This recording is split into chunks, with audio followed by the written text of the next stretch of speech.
Temperature will be up in the 80s, the humidity high. There is a slight breeze down on the field. The Panthers have won the toss, deferred. They'll be kicking off to the Dolphins to start this game in Week 12. Let's check in down on the field with Jennifer Hay.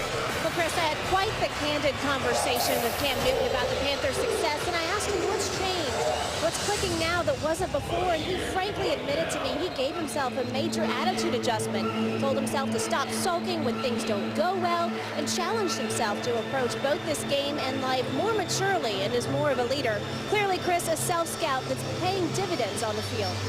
Thanks, Jen. It was his head coach, Ron Rivera, who's been with him through every game, that pointed to a game last year against Washington that turned the tide for Cam in his career and set him up for the run they're having this season. Ron Rivera, his team at 1.1-3, but they're going for a franchise equaling best 7 straight. And there's Coach Joe Philbin in his second season after a 7-win season last year in Miami. Graham Gano, he's been Mr. Touchback for the Panthers. Marcus Thigpen is deep. Game number 11 for the Panthers and Dolphins. And the Miami offense will come out and start on the 20-yard line. That offense led by Ryan Tannehill, 14 touchdowns, 11 interceptions. Tim, 61% of his passes completed. And he's got some pretty good weapons to throw to. I'm looking for Brian Hartline to have a bounce-back game today. Wasn't at his best last week against San Diego. He'll have an opportunity for some big plays today. Up front offensive line, Sam Brenner in there. Nate Garner, second week in a row, started center for Mike Pouncey. This group, Chris, will have their hands full against a very good front seven right here in the box for the Carolina Panthers. That is without Charles Johnson, their top quarterback sacker from the 20. Lamar Miller goes into a pile and he'll lose yardage. In fact, Mario Addison will start at defensive end in place of Johnson, who had that leg whip, that illegal leg whip that Marcus Cannon was fined for on Monday night against the Patriots. I'll tell you where they've been really good, and Charles Johnson is the best player up front out, but these guys right here in the middle, the defensive tackles, outstanding. These two linebackers, Kuechly and Thomas Davis, have been nothing short of terrific. And Melvin White, and getting a lot of rookie contributions on the back end in this secondary for Ron Rivera. They played well. 2nd and 12 for Tannehill. Underneath the Hartline. He falls at the 25-yard line. Brian Hartline, 6 drops in the year, and you talked about him being the kind of the security blanket for Tannehill from last year and wanting to bounce back. Leads the team in receptions and yardage. I think one thing today, and looking at this Miami offense, is run after the catch will be a big number. Ryan Tannehill routinely is getting 5 out in the pass pattern. They've gone to the short passing game. The ability to break tackles will be a big number for Miami offensively today. 3rd and 5. Panthers threatening blitz from the 25. Time for Tannehill. Tipped and still tipped, and the Panthers come away with it. It's a takeaway for Carolina. Josh Thomas, the backup corner this season, after the ball was deflected numerous times, comes up with the interception. Well, Thomas Davis is the one that got his hands up, and then that ball is a hot potato. It's in the air, and several guys tip it. Josh Thomas comes down with it. Critical area of the field for Miami to have a turnover, and Carolina just continues to do it. They're one of the best teams in the league at taking the ball away. That's their 15th interception. 15th straight game with a takeaway for the Panthers, and that brings Cam Newton out on the field. His number is impressive. 16 touchdown passes to go with 4 touchdown runs and completing 63% of his throws. The defense setting up Carolina inside the 45 of Miami.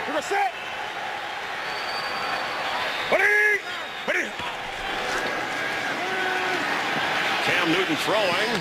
Sidelines catch is made for a first down by Steve Smith.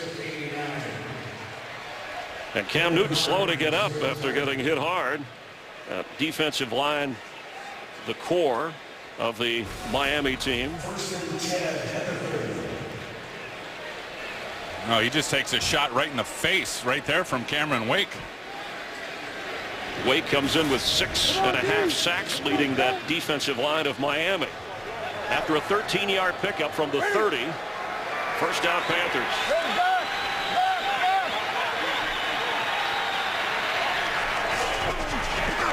D'Angelo Williams turns the corner.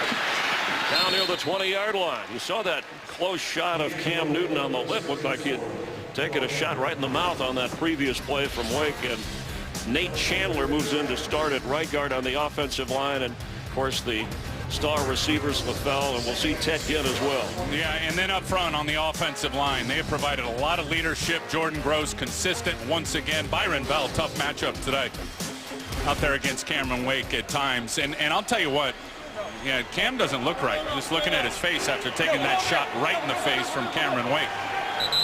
And call a timeout. Well, remember, the NFL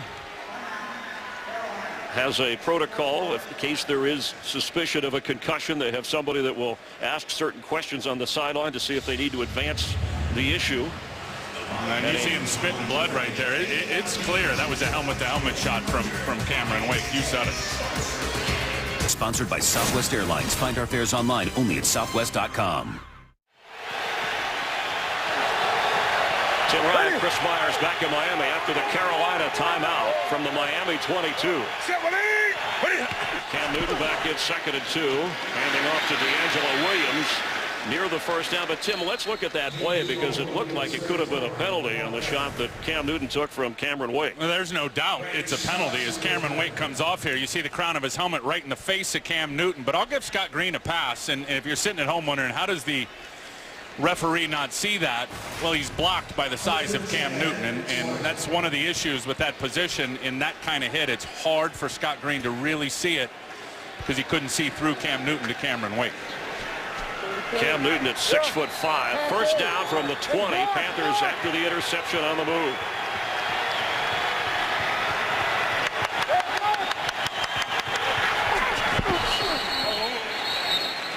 Saw Cam clapping for the snap. It looked like we had a timeout called before there was a timeout.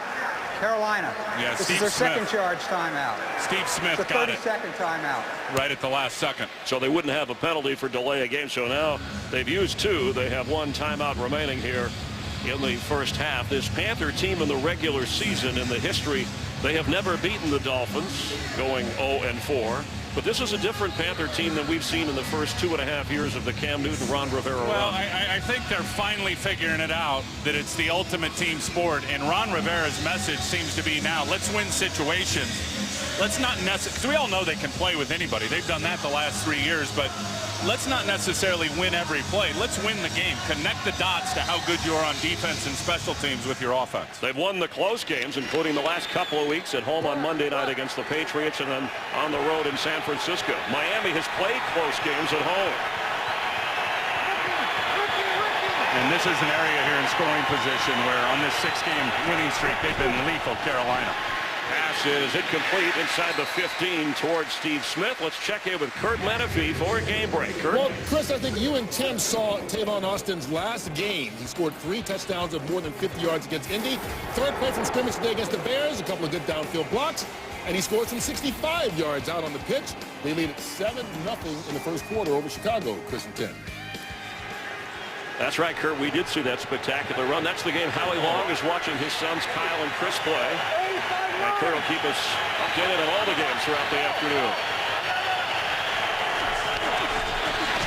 Hand off to Mike Tolbert, the fullback. It'll bring a 3rd down. And they are going to be tested, Miami, on defense all day today. I mean, they are going to have to prove, Chris, and the defensive line's the strength of this group. They're going to have to prove they can stop the run. Carolina runs it more than they throw it. They're committed to the run game, and Joe Philbin knows his defense in the last 4 games, they've been gassed. And Carolina, during their 6-game winning streak in the red zone, they have been money. It's 3rd and 7.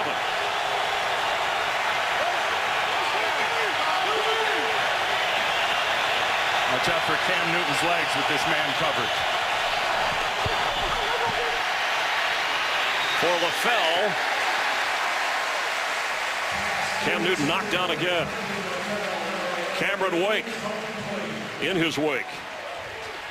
And field goal unit lining up. Cameron Wake coming from the left side of your screen on Byron Bell. Talked about that being a good matchup. And just as Cam Newton unloads it, good legal hit there from Cameron Wake. 35-yard field goal try for Graham Gano. He made his first 12 in a row to start the season. Missed from 48. Has made his last 2.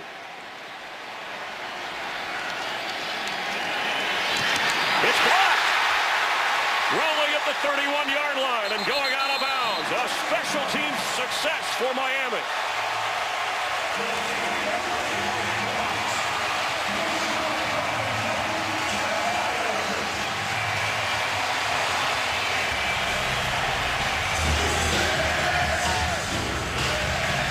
Boy, hard to see. It was right up the gut where the penetration came from. What a victory for the defense. Come in that situation after a turnover, shut him down and block a field goal. Today's game is sponsored by Bud Light, official beer sponsor of the NFL. Graham Gano kicked the ball into, it looked like one of his own linemen pushed back on the rush from Miami. First block of the year for the Dolphins at a field goal unit. First down from just across their own 30. Marcus Thigpen checks in. He's in the slot to the right of Tannehill. And through his hands, it'll be second down 10. Let's take a closer look, Tim, at what happened on Gano's block. Brad Nortman, the holder. And it looked like the ball comes out so low on the trajectory, it hits J.J. Jansen right in the back. Nobody for Miami blocked it. I mean, that just hits Jansen, it looked like, right on the nameplate. Maybe Travell Wharton, who was in there at left guard. Either way, that is a missed kick from Graham Gano. Hit it way too low. Third time in Gano's career he's had a kick block. Straight ahead is Lamar Miller. It'll bring up third down. Greg Hardy making the tackle. Hardy, who will move around on the defensive line, especially a little more with Charles Johnson out of the game today. He comes in with 6 sacks, very versatile, can play either end. Sometimes Ron Rivera moves him inside. And now from the 30, we'll see where he sets up. And try and get, look, Miami, 4 sacks a game. They lead the league 41 sacks. These are the situations, third and long, they do not want to be in.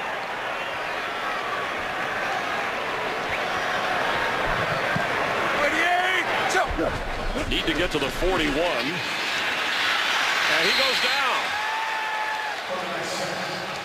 Mario Addison from the other side in place of Charles Johnson with the sack. And Addison's just going to use a speed rush and run right around Bryant McKinney. McKinney really struggled against San Diego, gave up a couple of sacks, and I mean, it looked like if he would have thought about finishing and tried to recover on Addison, he could have pushed him by Tannehill and given Tannehill a little more time. Looks like he just quit on the play. Good job by Addison. 42 sacks now. That's nearing a Dolphin record for a quarterback. That's the most in the NFL. And here's Brandon Fields, who leads in gross yards and punting, just over 49 apiece. And former Dolphin Ted Ginn has it. Straight ahead. Now to the right side. Back to the middle goes Ginn. Weaving his way inside the 43 of Miami. And Brandon Fields had to keep him from getting more. Ted Ginn is bursting with confidence in every phase of his game. Fun to watch. Nice return. Today's game on Fox is sponsored by Ram Trucks. Guts, glory, Ram. By T-Mobile, Unleash. And by Forza Motorsport 5, exclusively on Xbox One. Ted Ginn with a season-long 41-yard punt return. His first trip back to Miami, where, of course, he was selected by the Dolphins out of Ohio State after a stop in San Francisco. Coming off a big game, he called it his biggest moment Monday night against New England.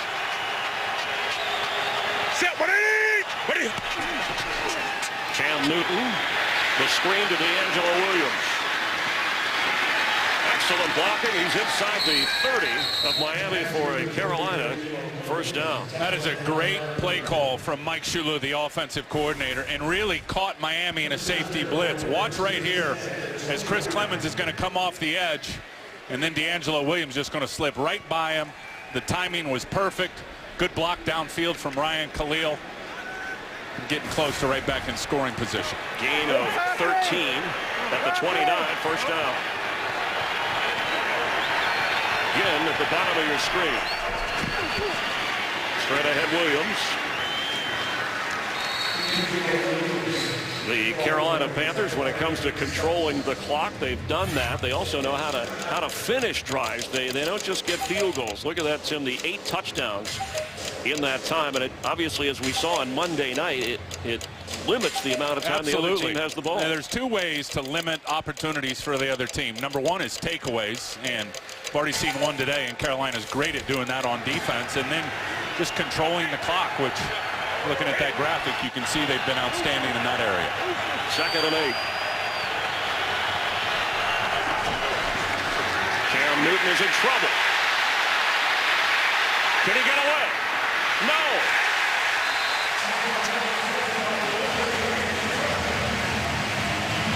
Eventually, Olivier Vernon caught up with him and brought him down. The athleticism, first it's Cameron Wake coming around the corner, and Cam Newton's able to see him at the last second and shake him right there. But watch the effort of number 50, Olivier Vernon, who just tracks Cam Newton the whole way, closes the gap on him, and forces a really long 3rd down. They are all over Cam Newton early in this game. Dolphin coaches voted Vernon and Grimes their players of the game last week in the victory here against San Diego.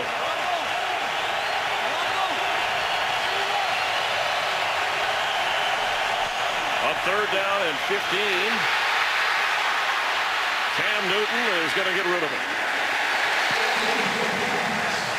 Jared Odrick putting the pressure on this time.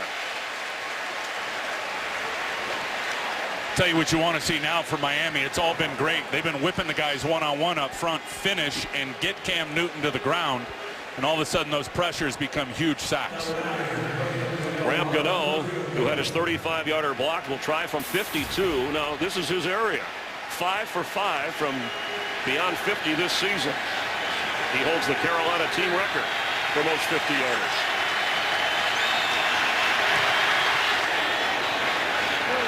And this time, it's right through. The Panthers, who have dominated the first quarter during their win streak, lead in Miami 3-0. We welcome you back here in South Florida. That defensive line of the Dolphins has gotten to Cam Newton. It's only 3-0 Panthers. Graham Gano ready to kick it off, and Marcus Thigpen will have a chance. He's coming out of the end zone with it.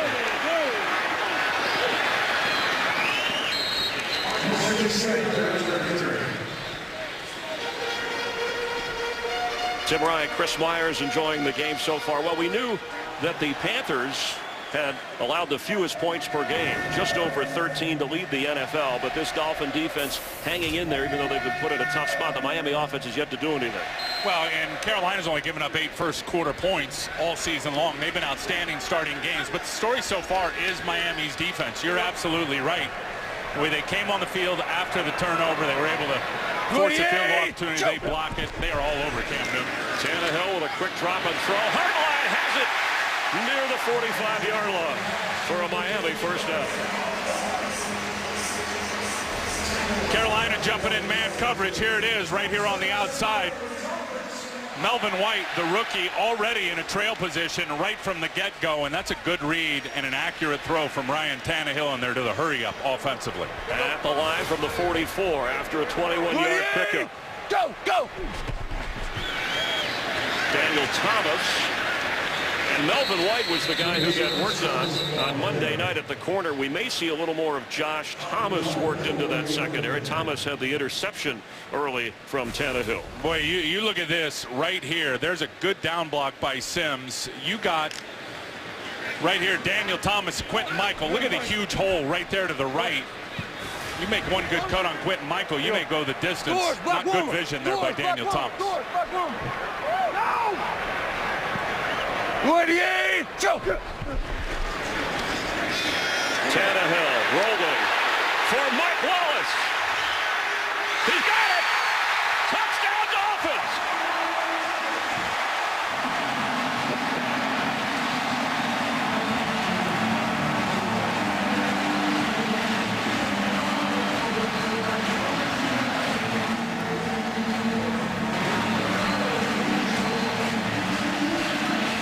I know one thing, Mike Wallace has no problem getting open, and this is all Mike Wallace, because this isn't a great throw from Ryan Tannehill. Watch how he leaves Captain Mutterlin with a little stutter and go. Got the hand up, underthrown, he comes back to it. Great adjustment, outstanding catch. Touchdown. The second touchdown catch as a Dolphin for the free agent signee from the Steelers. 53 yards, his longest touchdown reception from Tannehill. And the Panthers, who had not given up a touchdown this year in the opening quarter, have given up one here. In fact, they've only given up one touchdown in the first half in the first 10 games, but the Dolphins get one here. Mike Wallace, Ryan Tannehill, the longest touchdown pass of the season for the Dolphins. And Tannehill, who's had trouble on the deep ball, his coach reminded him this week, just throw it as if the guy's covered. Don't leave it short. Caleb Sturgis kicking off, and look out. They won't give Ted Ginn a chance to return. This week on College Football Saturday, 28th meeting between Notre Dame and Stanford, as the Cardinals continuing their bid for a BCS berth.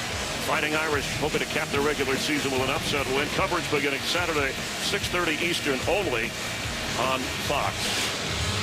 And the Carolina defense that has had its way in the month of November.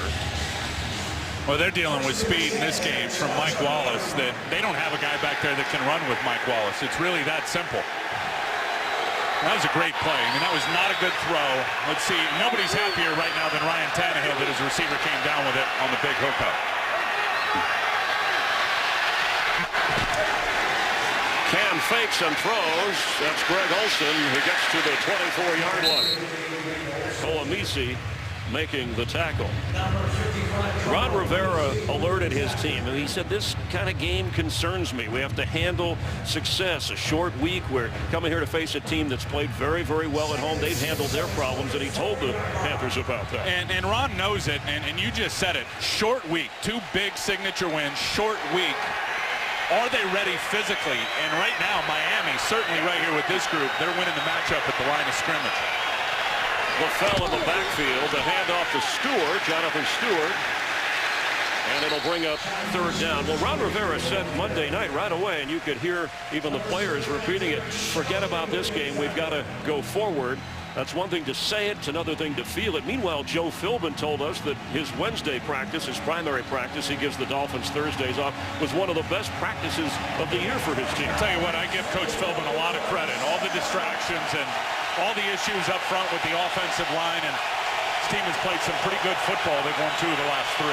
Nolan Carroll lines up on LaFell, top of your screen. Steve Smith and Ted Ginn, bottom of your screen. 3rd and 3. Cam Newton. Incomplete. He felt the pressure. We talked to Kevin Coyle, the defensive coordinator, the other day, and he said, you know what, we may have to lay off some of the pressure because of Cam Newton and his legs and his ability to hurt you. Randy Stark's a little shaken up there, but he has not called off anything. He has brought the heat and have gotten all over Cam Newton. Marcus Thigpen back to return for Miami. Brad Nortman ready to punt it. 4:15 here in the opening quarter. Thigpen has 1 career punt return for a touchdown.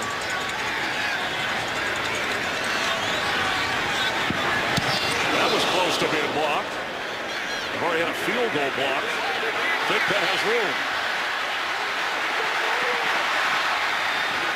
Excellent return. There is a flag down as he goes down at the 41-yard line.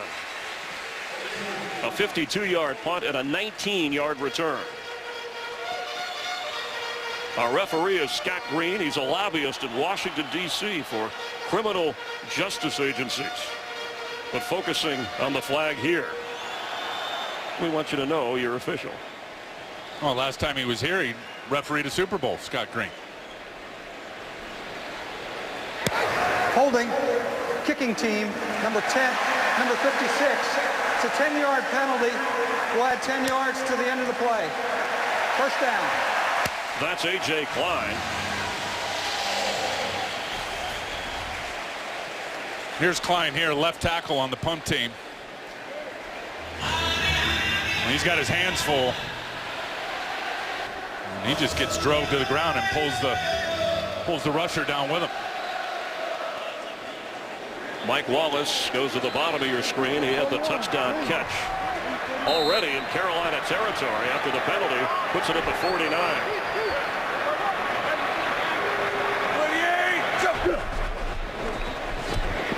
Tannehill's going to keep it. And slide.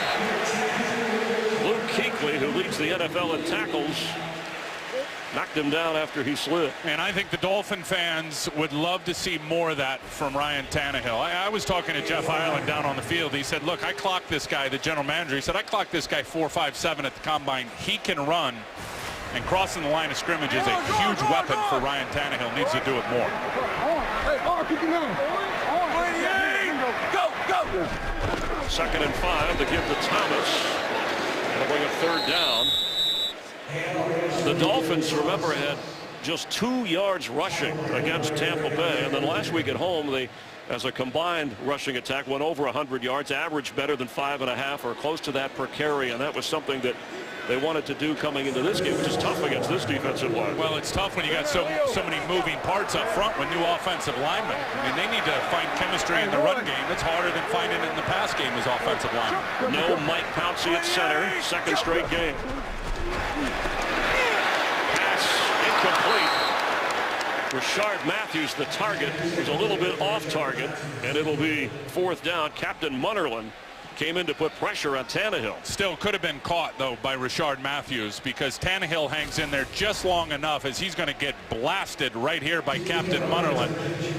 Unloads the ball just out of the reach. That would have been a tough catch. There's Brandon Fields. You know, Captain Munnerlyn was said, this team, this locker room, no letdown is possible after what we've been through the last 2.5 years. A lot of young players on that defense that haven't been through any of that.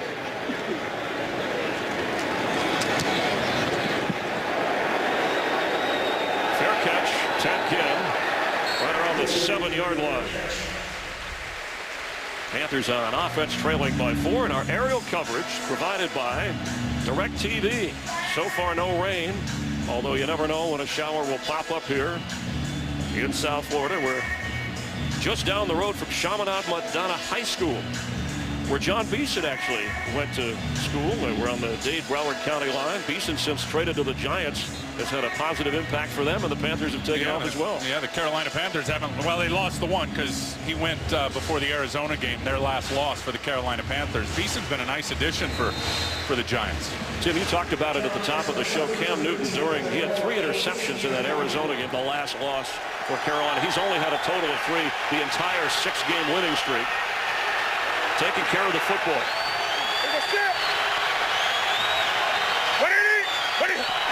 From the 8-yard line, pass is caught by Steve Smith, puts a move on, and gets a 1st down. Staying inbounds. I'm looking forward to this matchup today. Steve Smith, year number 13, against Brent Grimes, number 21, the best corner for the Miami Dolphins. What a wicked move right there by Steve Smith. And Smith was the guy after that loss to the Cardinals, called an impromptu meeting after a Wednesday practice, took responsibility for a drop pass, said to everybody there'll be changes if we don't start winning at 1-3. They listened.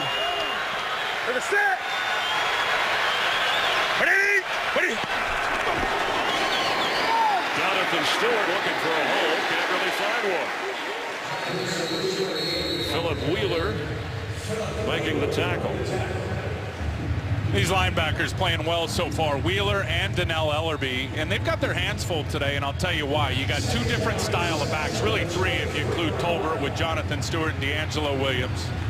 And then you got all the read zone plays. We haven't seen any of that yet from Cam Newton. You got Cam Newton as a scrambler. These linebackers are going to have to be on point. 2nd down 7 now. They put all the receivers to the right side of Cam Newton. Top of your screen. Set up that way. Pass is caught by Ted Ginn, who's near a 1st down. Got a few blocks out there. His short area quickness. I mean, we all know he's got the long speed, but that cut right there was ridiculous. And Jimmy Wilson's almost, he recognized it, almost gets his hand on it. He doesn't. Now this move right here, whoom, right to the outside. Just short of the line to gain. That Dolphins secondary, again, without Dimitri Patterson, who leads the team in interceptions, hurt his groin last week. He's been in and out of the lineup quite a bit. And I know Ted Ginn is kicking himself right there. If he'd have just reached that football out, he could have had an easy 1st down. 3rd and 1. Cam Newton has it and has room if he can get outside. Being chased. He dives toward the first down. It was Olivier Vernon who was trying to run him down. And that extra lunge by Cam Newton, did he get it up for the first? Well, it doesn't look like his knee was down before that ball. He got it. First down, Panthers. Yeah, Jared Odrick, the Miami defenders are over there thinking that maybe his knee was down before he reached out and picked up the first down, but it didn't look like the case. Something that the Dolphins could challenge if they want, but the first quarter in Miami, the Panthers going for 7 straight. Dolphins trying to win their 3rd consecutive game at home, but a touchdown strike from Tannehill to Wallace has the Dolphins leading Cam Newton and the Panthers 7-3 at the end of the first quarter. You're watching Fox NFL Sunday. We start the second quarter, and Joe Philbin decided to challenge the spot, ruled a first down run by Cam Newton on 3rd down. There's Scott Green saying we'll take a closer look. And Joe Philbin this season. Miami is challenging the previous play. Joe Philbin is 3 out of 3 on replay challenges this year. I think he's going to be 4 out of 4. So the contact forces Cam Newton down, and it looks like the knee and the thigh were down before that ball gets across the line to gain. Today's game on Fox is sponsored by Kay Jewelers. Every kiss begins with Kay. By the new windows, one experience for everything in your life. And by Miller Lite. It's not just a good time, it's Miller time.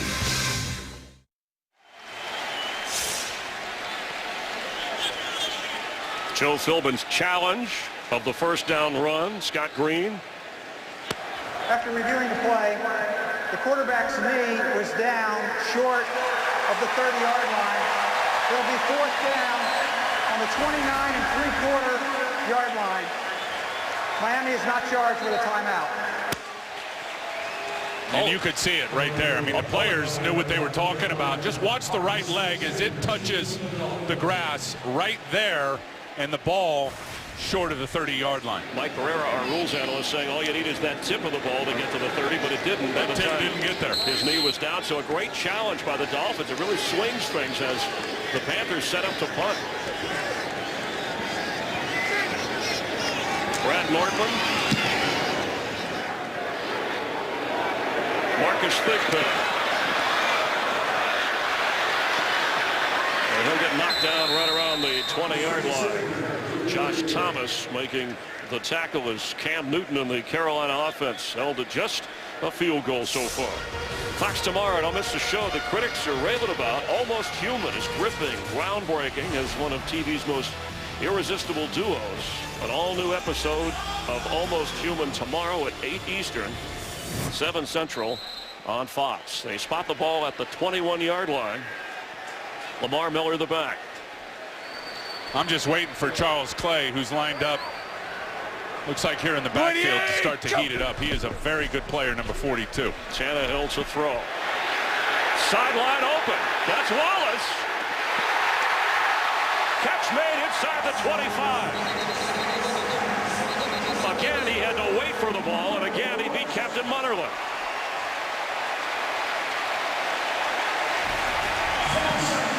Even in off coverage, I mean, his speed is wicked. A little stop and go again. He turns on the jets.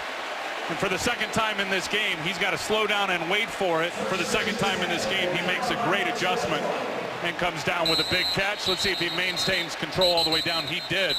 That left knee was on the ground before the ball ever started to get jarred loose. Wallace being helped off the field by the medical staff of the Dolphins after a 57-yard catch that he had to go back or hold up to grab. Again, the ruling on the field is catch, so if...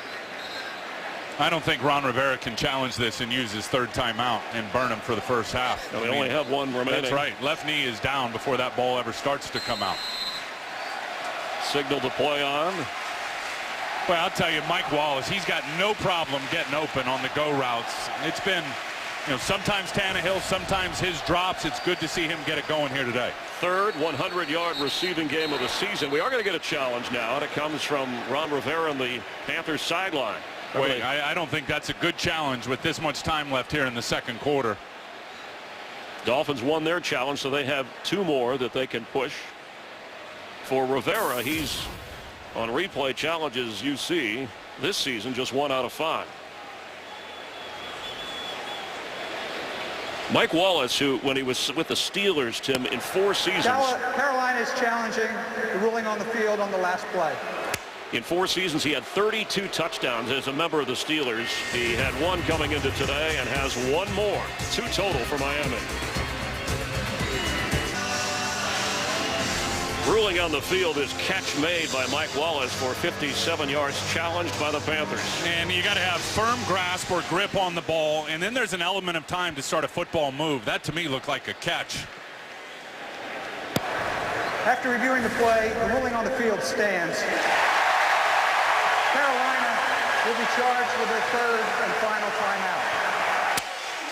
And they're only allowed 1 challenge now. So, Tim, there wasn't enough visual evidence on the replay angles to overturn that. And I think there was enough visual evidence to clearly say that it was a catch. I mean, he had a good grip on the ball, and then basically 3.5 steps before he went down, and the knee was clearly down before the ball came out. No timeouts for Carolina. Wallace on the sideline. Marlon Moore is in for him.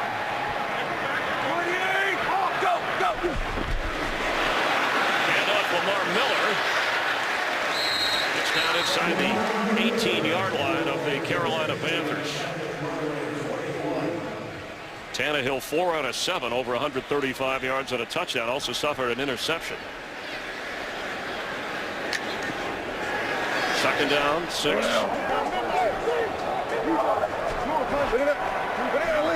From the 18. George 58. Hey, I'm going. Yeah, you. Come on. Hey. 28, go. Tannehill's pass incomplete. Receiver wasn't ready for it. It was Rashard Matthews. And on that offensive line, Tim, Sam Brenner, the free agent who had to move to left guard because Nate Garner moved over for Pouncey. He's going up against star Lou Tolele.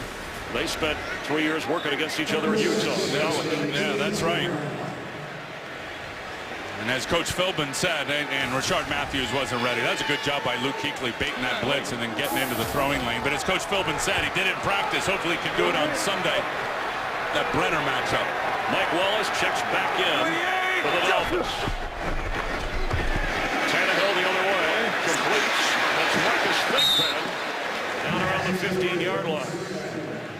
Thomas Davis, who had 17 tackles last Monday night, making the stop, and it'll be 4th down to the field goal unit, trots out for the Dolphins. That's one thing. Talked about running after the catch for Miami being a big number. Offensive line, other than the 1 sack, is actually held up pretty decent. It'll be hard against those linebackers, though, to break tackles. Kuechly and Thomas Davis, some of the best in the business. He made his first 10 field goals, then went 1 for 6. This will be from 32 yards. Now he's made 7 in a row. The rookie from Florida gives the Dolphins a 7-point lead. Ron Rivera out of timeouts and trailing in Miami.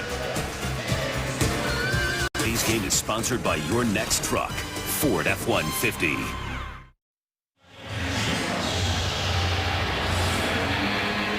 We welcome you back to South Florida, where the young Panther defense, they came in with the #1 defense in the league, allowing just 13.5 points a game. Miami already with 10 points on the board. And in the end zone, Carolina will take over at the 20-yard line, trailing by 7. Tim, are you a little bit surprised that the Panthers in this game so far have thrown it more than they've run it? Absolutely. I mean, number one, Cam Newton's been under duress and pressure throughout this game. 17 plays. They've thrown it 10 times. They've run it 7.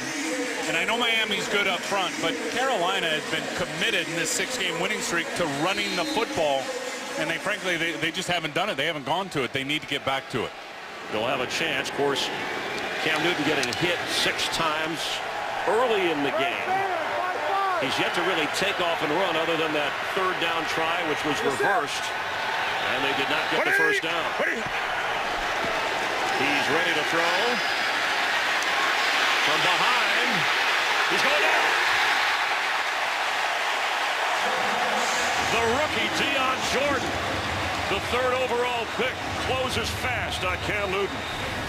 But Cam Newton just doesn't seem as fast today as he typically is, running away from guys. And I know Deion Jordan's a good athlete, but Cam just a little lackadaisical, just floating out, looking for guys to flash open. And the rookie runs him down from behind for his second sack. We saw Olivier Vernon run down Cam Newton as well. It just doesn't seem to be a sense of urgency right now from the Carolina Panthers.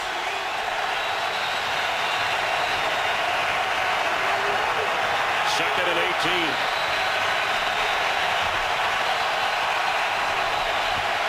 Newton's throw is incomplete, way off the mark of Steve Smith. When it's come to third down, Cam Newton has felt the pressure from this Dolphin defense. Look, and if you're going to chop the head off the dragon, you got to pressure him, and that's what they've done to Cam Newton on third down. They have yet to convert a third down in this game. They've been all over number one Cam Newton. Coming into this game, Chris, he's the best third down quarterback in the NFL.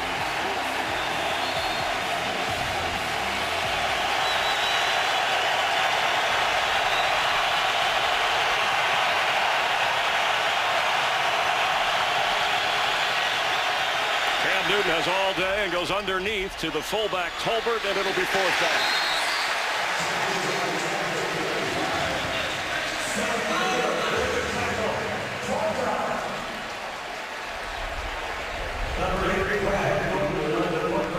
The Dolphins came into this game 5-5 as Marcus Thigpen is getting ready to return. They've won 2 of their last 3 amidst all the things surrounding their team. They are totally controlling the Carolina Panthers offense in the first half of this game. And they've won their last 2 at home. Brad Nortman. Marcus Thigpen pedaling backward inside the 15 of Miami. He's got room. Here comes a flag. He's tackled at the 27. Dolphins, one of the least penalized teams in the NFL. They've had one that's been accepted today.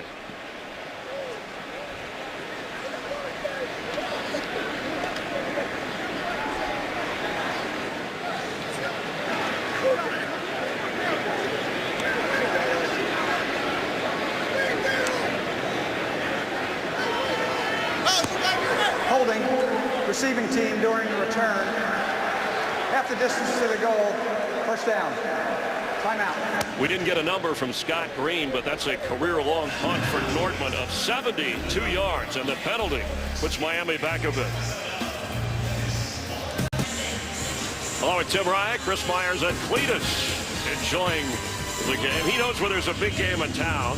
We'll follow him all the way to the Super Bowl. You'll see it on Fox and from New Jersey in February. He wants to see how Tannehill plays this. With a 10-3 advantage, backed up at the Dolphin 10.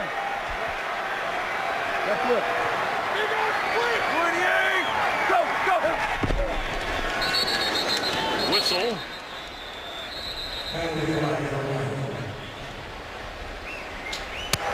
False start. Offense. Number 75. 5-yard penalty. First down. That's on Nate Garner, who had to move to center. And it's amazing with the offensive line losing 3 starters over the last couple of weeks, how they have been able to keep it together. I'm sorry, they call on John Jerry, not Nate Garner. No, it is. You're absolutely right. And that loss right there may be the biggest. And Mike Pouncey, this is his second consecutive game missed. Nate Garner, a bit of a jack of all trades, though, has played every position along the front, has filled in admirably. Tannehill keeps it and falls down at the 5-yard line. The Panthers were ready for that. Frank Alexander, one of the defensive linemen in on the rotation, makes the stop. Let's check in on the field with Jennifer Hale. Well, Chris, when the game started, it was 80 degrees and blazing sunny. Now the rain is starting to come down and the wind is picking up. Much cooler for the players, but we'll have to see if those wind conditions bother them at all, Chris. And this field, not a problem. In fact, it's they resodded after the big soccer game here and have only had a couple of games, including the University of Miami. So the turf in good shape. Tannehill from his end zone, on target. Charles Clay's first catch of the game, but short of the first down. Clay Yeah, but coming it off puts him in a third manageable. his best game of the season was last week against the Chargers. He is such a good player, Chris, and they use him everywhere. He'll play fullback, he'll play H-back, he'll play end man on the line as a tight end. They'll split him out wide and try to get him matchups. Probably the thing that he does best, you didn't get to see it there against that zone, is run after the catch. 3rd and 4. Top of your screen is Mike Wallace. Captain Munnerlyn is not covering him. Tannehill floats one. And will do it. Lamar Miller.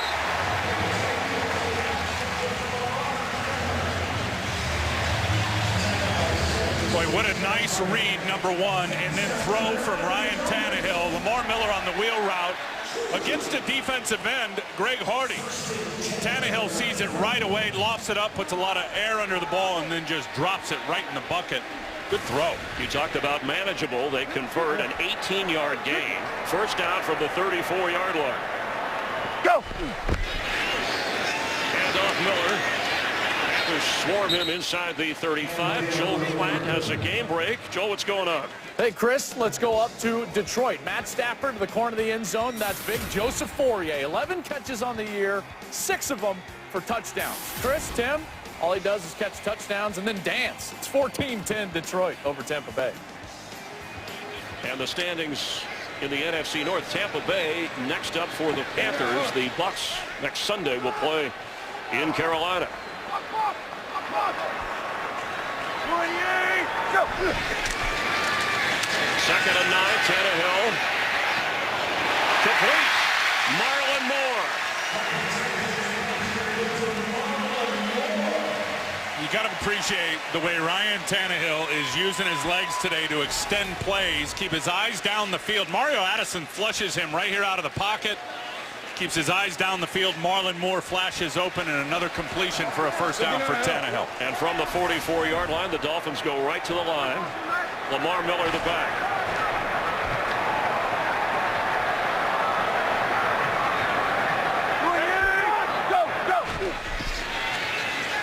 Miller the carry and goes down. Tim, how much do the Panthers, how much are they missing Charles Johnson and his 8.5 sacks? Well, I think Addison has done a good job rushing the passer for Charles Johnson, and they haven't been able to get a lot of runs going, that being Miami, and that's where I feared they would really miss Charles Johnson, who's also an outstanding run defender, but haven't been hammered yet in that area. Right cannon, right cannon, right cannon. You got your bait. One, 28, go, go.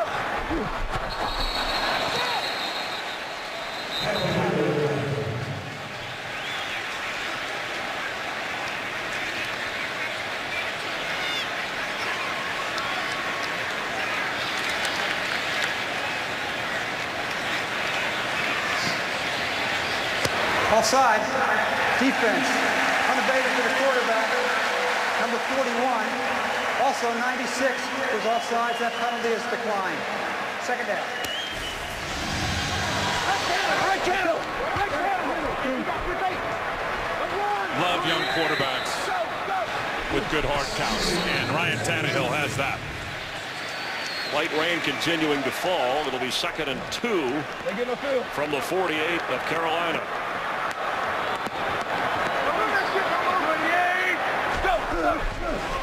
Tannehill's throw. Rashard Matthews has it. And Captain Munnerlyn with a tackle to make a 3rd down. Yeah, Captain Munnerlyn was all over that one. Man coverage on Rashard Matthews. He sees right away Tannehill's going there, and he just puts his foot on the gas pedal and gets a big tackle for loss. Captain at 5'8", came up big. Captain his given name. And now a 3rd down after a loss of 4. See if he lines up where Mike Wallace, who is in the slot. Keep your eyes right here on Charles Clay. Kuechly's going to pop out and try to cover him. Here you go.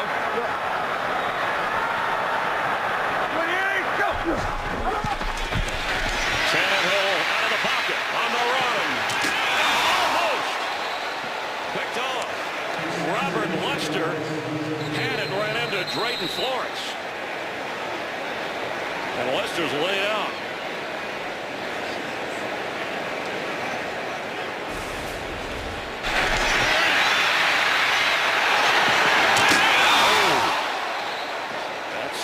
off, and Lester, the free agent from Alabama.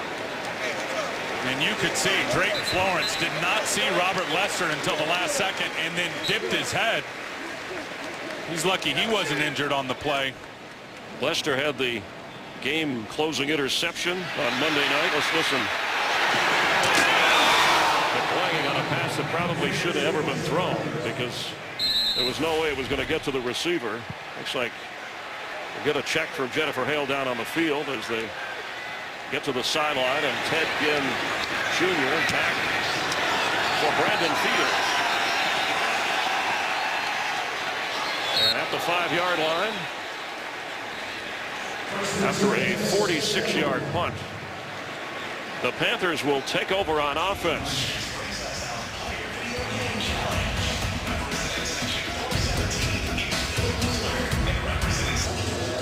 The Dolphins not at awe of Cam Newton and the streaking Carolina Panthers.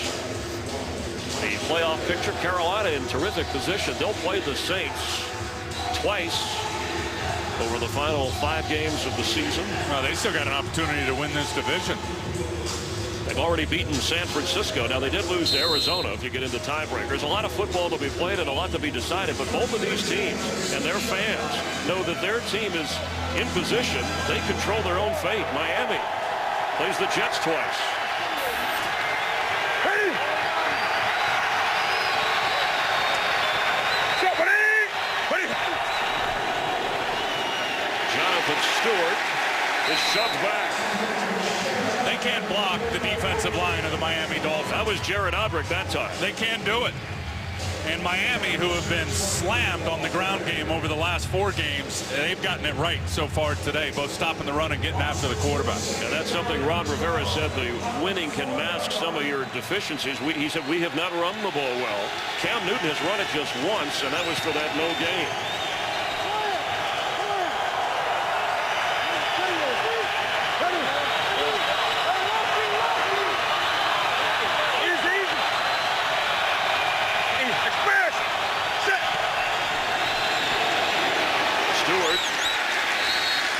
Across the 5-yard line. It'll be 3rd down. The Panthers, though, have played this kind of game, Tim. They've been careful. They're in the game. They don't want to turn it over. They've won a close game at San Francisco out on the road. Here comes Ted Ginn. And they are just stacking the running box on Ron Rivera's offense right now and not giving up any running lanes for the Carolina Panthers, which means a lot of one-on-one opportunities. Give Cam Newton a little bit of time, and he should be able to exploit that.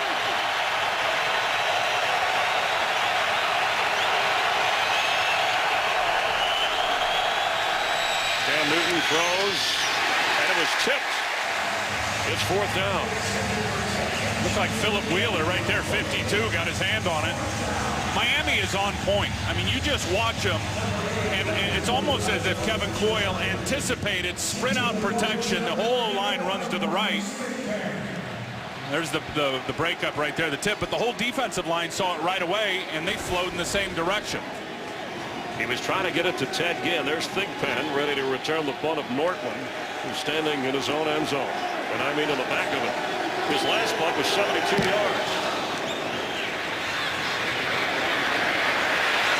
Plenty of room. The Panthers swarm in a hurry. Coming up next on Fox, an NFC East battle as Tony Romo and the Cowboys take on Eli Manning and the Giants. It's America's game of the week.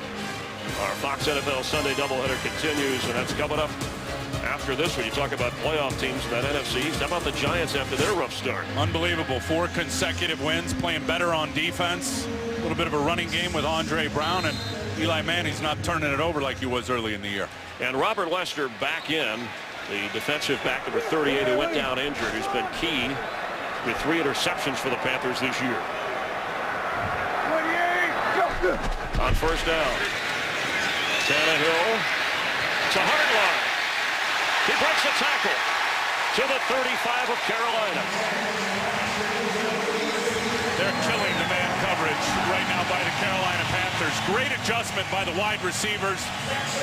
Recognizing man coverage. They run a little crossing route. You'll see it right here. Rashard Matthews and Brian Hartline. The defenders run into each other. well-executed play. Cannon! Go! There you go. Ready? Block Joey! Come this way! No! 28! Go! Lamar Miller.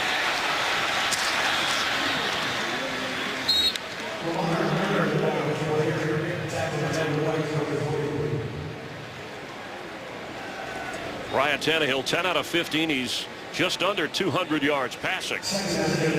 And if you weren't with us earlier, the touchdown to Mike Wallace. Mike Wallace has 2 catches for 110 receiving yards.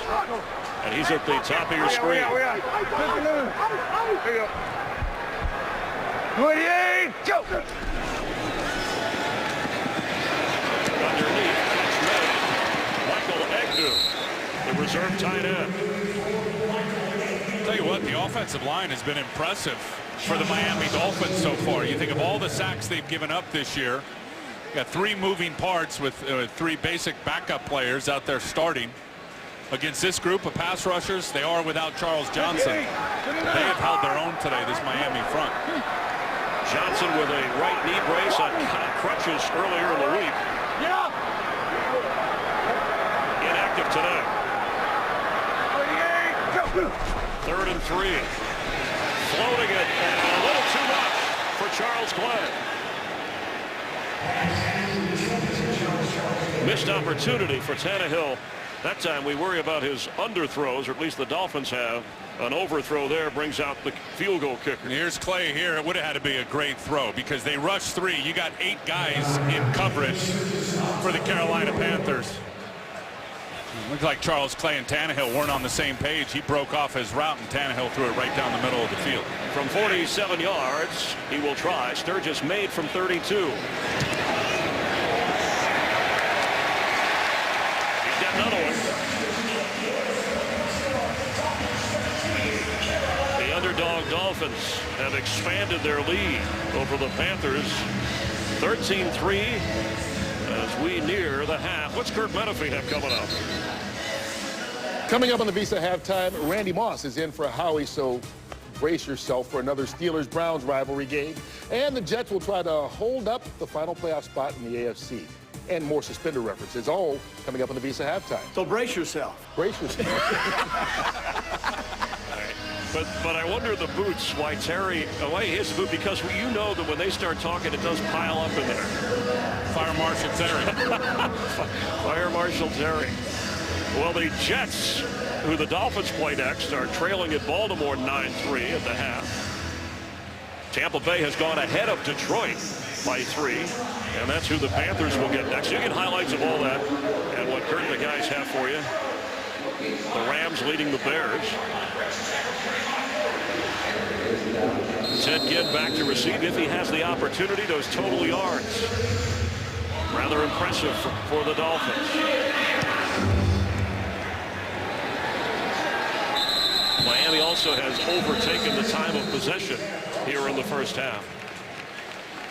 We showed you the Panthers' view in the NFC playoff picture here in Week 12. In the AFC, Tim, you see that tiebreaker right now. The Jets own it over Miami, but they play each other twice before the season winds down, and obviously the advantage over those 4 and 6 teams. Yeah, all those teams in the hunt. You got tiebreakers and scenarios that are going to certainly work themselves out. How about a 9-1 team right now sitting in a wild card spot at number 5, Kansas City?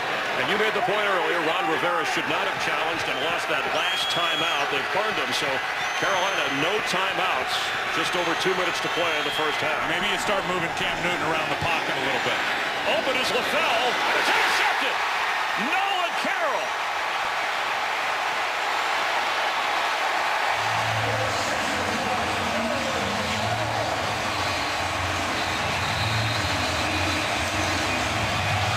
Tell you one thing Miami does is they disguise their coverages very, very well. There is a flag down on the end of the play, Tim. And I don't think Cam Newton ever saw Nolan Carroll, who undercut that route for the interception. Return down inside the 20.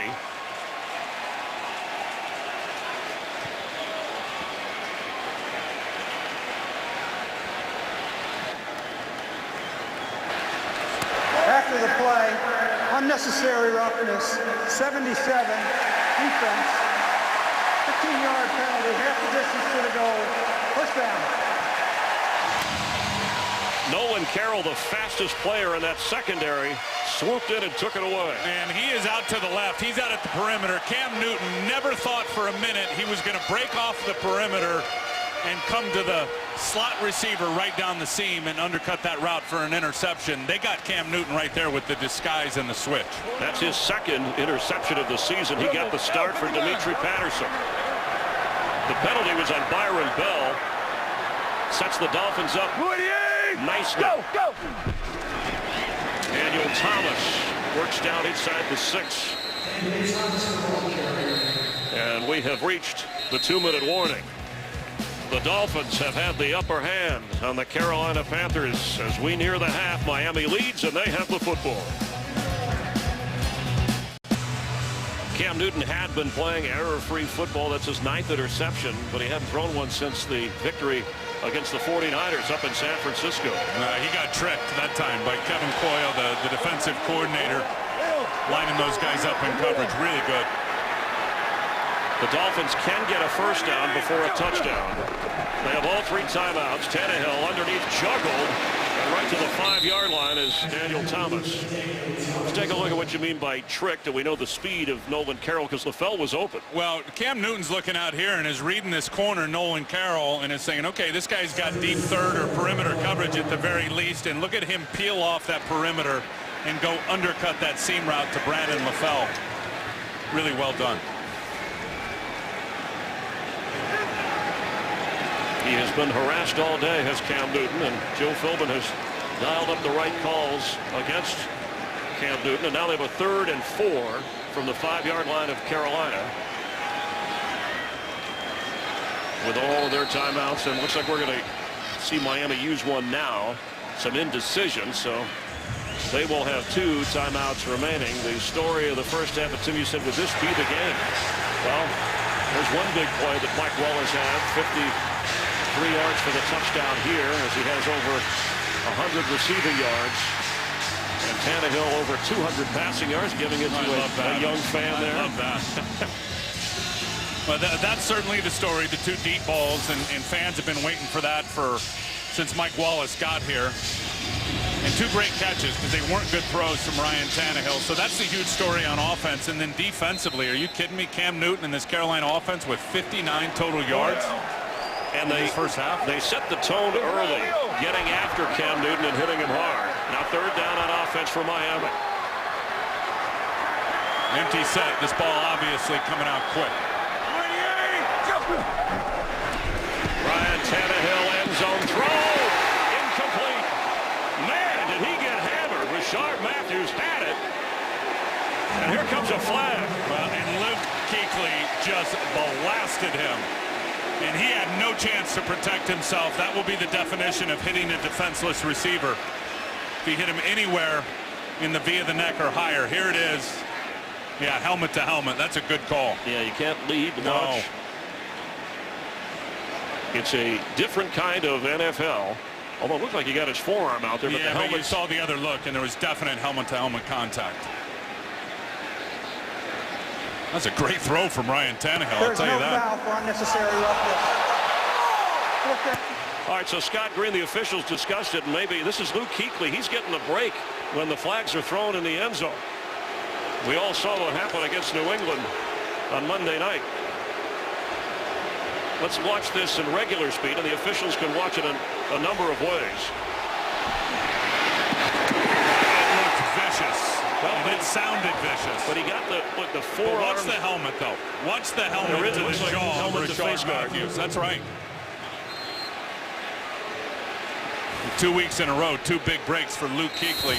Fouls in the end zone. Flags picked up. Caleb Sturgis.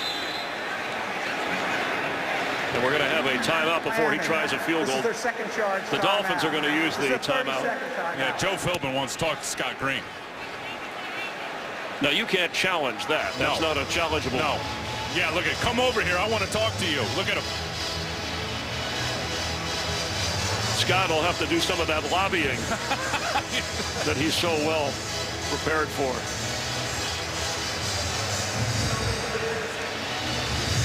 Well, even with a field goal try and a missed opportunity, Miami in the driver's seat as they will go to the half. Carolina will get the football to start the second half.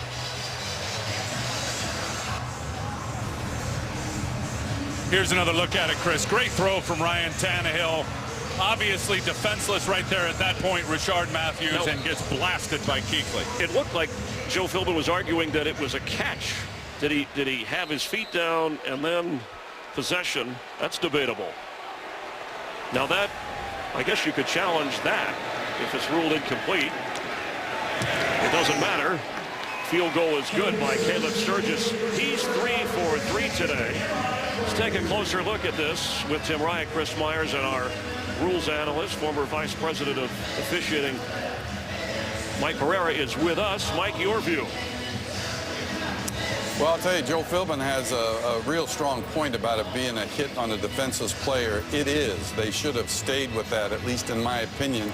It's a hit around the shoulder, the neck or head area. The one thing it is not is a catch. Right. Because since the contact came before the second foot was on the ground, before he had completed the process of the catch, he must hold on to it when he hits the ground. Ball pops out immediately when he does. But it is certainly, I think, and there's been a few flag pickups today, but this is certainly one where they should have stayed with, because I do think that was an illegal hit on a receiver. So do I. Mike, take us through the process of, on a judgment call, picking a flag up. Well, I think it's somebody that's going to come in and give you a second opinion. You throw the flag, and of course we saw that last Monday night. You know, you throw the flag because you think you have a foul, and then somebody comes in and offers up some other information, which then may lead you yourself, if you're the one that threw the flag, to pick it up. You know, but to me, again, when it comes in the area of player safety, you know, I think you got to be careful picking up flags, and I don't think they should have there. Thank you, Mike Pereira. The touchback, and of course, you couldn't challenge anyway. It's inside of 2 minutes for Philbin, so it's an automatic booth review, but he used his timeout to at least argue his case, and we had clarification. It does seem like there are a lot of flag pickups, but still time for Cam Newton here. No timeouts, but just over a minute to play. Trailing now by 13. Coming up, the Visa halftime report with all the highlights, scores from around the league. Tampa Bay leading the Lions.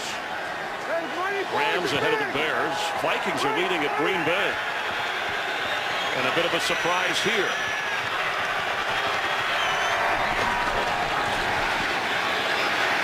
Cam Newton underneath, and going nowhere is Jonathan Stewart. Jimmy Wilson with a quick tackle, and you said it early, and maybe it was because Cam Newton got hit in the short week. I'm not making excuses, give the Dolphin defense credit, but he looks off his game, and Miami has had a lot to do with that. Well, they're just getting consistent pressure on Cam Newton, and I guarantee you one thing, they wish they had one of those timeouts left. Complete for Gibb.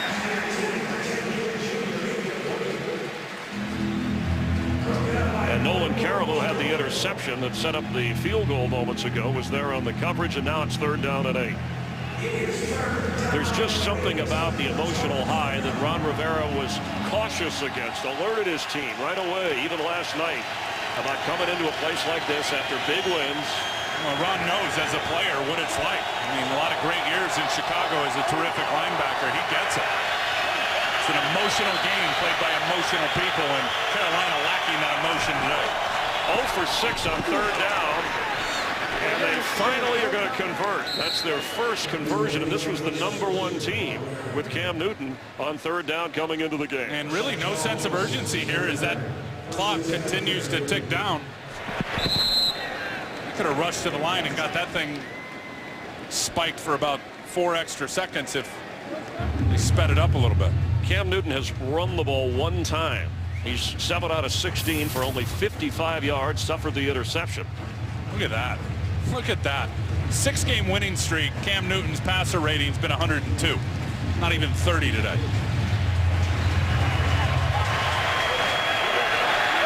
Opening play got hit hard by the Dolphin rush. Set the tone.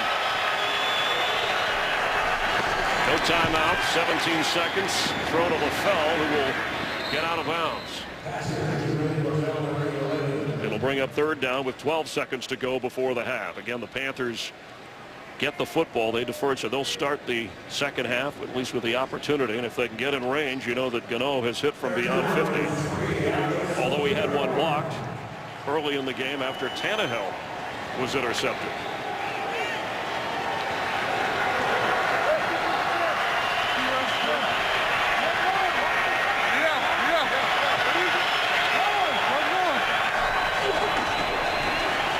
Sideline throw. Greg Olsen out of bounds with a first down and 8 seconds left. Well, the Dolphin defense aware of no timeout, so obviously can give a cushion. Up to the 48-yard line of Carolina.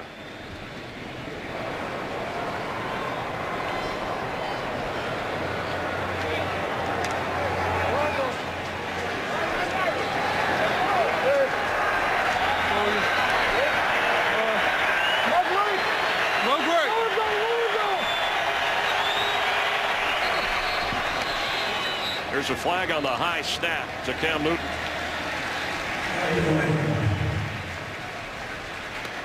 False start. Offense. Number 18. 5-yard penalty. First down.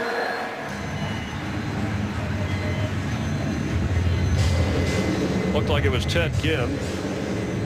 And now from the 43-yard line. And of course, no 10-second runoff on that penalty because the clock was already stopped. That line is where they need to get to have Gano have a chance in that 50-plus range. And they have one play to do it.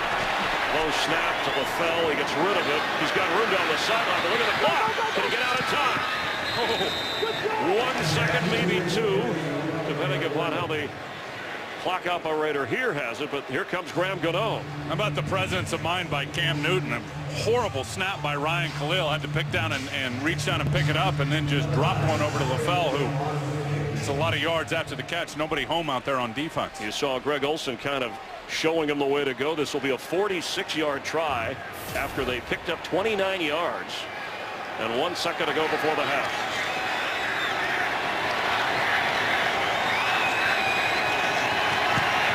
In the air, and Gano got it. An important drive right before the half to cut into that lead, but Cam Newton and the Panthers, with their winning streak on the line, have work to do here in South Florida. Let's head to Kurt Menefee for the VSAT halftime report. It's on today, baby. Coming at you live in HD. 1, 2, 3.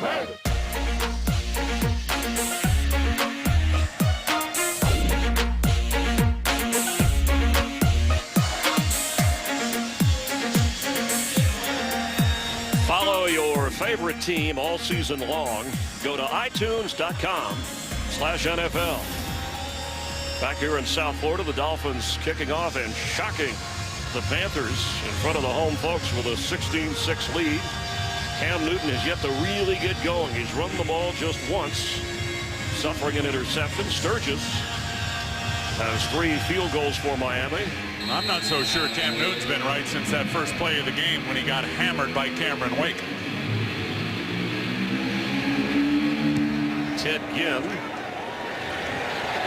from his end zone, right at the goal line, dancing his way up across the 16-yard line. Hope you're enjoying the NFL on Fox. Well, the Panthers, we know about the 6-game winning streak. They've trailed just one time at the half during the entire season. They came back to win that game against San Francisco. It's a 2-score game here. So what do they have to do to make up the difference? Well, number one, they got to stop Mike Wallace on defense with the big play. Those 2 big bomb shots certainly hurt him. And then I'd like to see him offensively if Cam Newton's okay. Turn him loose. Get his motor revved up. Some designed runs, some read zones, some bootlegs. Get him outside the pocket because their O-line has not been able to hold up with that pressure. On first down, Cam Newton to throw, and a one-handed effort from Greg Olsen. Let's head down to the field. Jennifer Hale. Well, Chris, I had to wait my turn at halftime to talk to Coach Ron Rivera because players like tackle Byron Bell wanted to talk to him first about the lack of urgency on this team and how to fix it in the second half. And Tim, your suspicions about Cam Newton are correct. Rivera tells me that initial hit at the beginning of the game did jar him, and he needs to settle in. Chris? Well, we're in the third quarter as Cam Newton floats the pass to D'Angelo Williams. The hit that we're talking about, and Tim, you said if Cam Newton's right. Well, we met with him last night. He was fine, but this was in the early stages of the game. Cameron Wake setting the tone for that Dolphin defense, and they had to use a timeout. Well, Cam was spitting blood after that over on the sideline. Here it is right there after that timeout. And he just has not looked like the normal Cam Newton that we see every Sunday, which is a tremendous sense of urgency and running away from guys. Seen defensive linemen run him down today.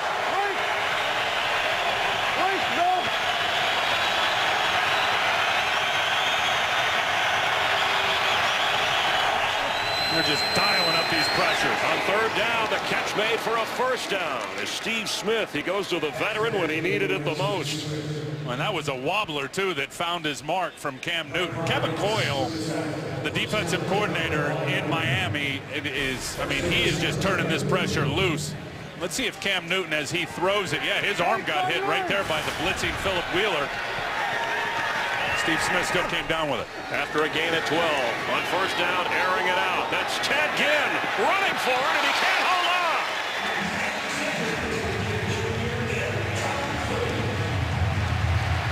If he would have held on, he'd be in the end zone by now. Nolan Carroll, their fastest player on defense for Miami, just gets run by Ted Ginn. The former Dolphin, who's clearly got high octane, can go, and that ball should have been caught. Now it's 2nd and 10, and Ginn said no hard feelings about coming back to Miami. I'm going to try that again if I'm Mike Shula later in the game, because they're going to continue to get those one-on-one matchups. Got a whistle before Hickson could move with the football.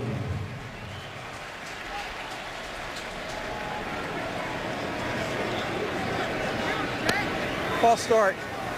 Offense. 5-yard penalty. 2nd down. Number 11. That's on Brandon LaFell. Thank you, Scott Green. As we check these statistics from halftime, we showed that clock and talked about how Carolina usually takes control of things. Well, they haven't in this game. You see that 116 yards, 29 of those were right at the end on that play to LaFell down the sideline. I've been impressed with Ryan Tannehill. 12 completions, over 200 yards. You love that yards per attempt. But he's thrown, Chris, to 9 different receivers, 9 different targets and 12 completions. That's it.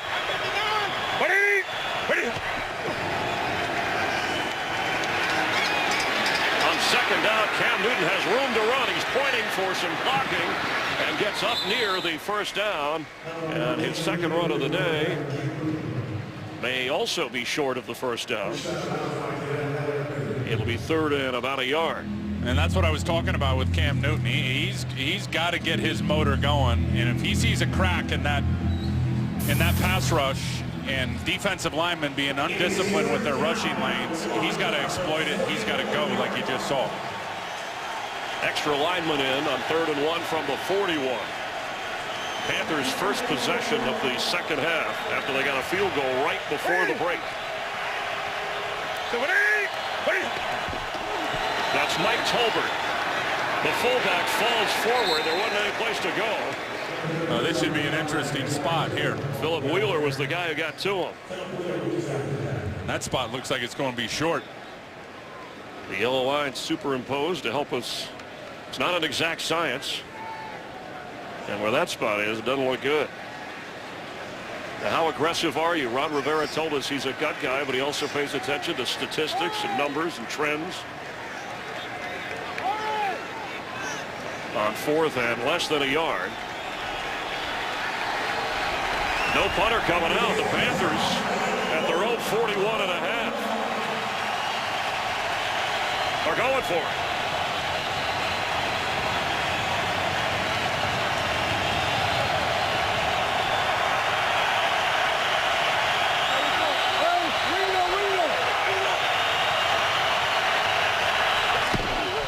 Cam Newton has it, and he's got the first down.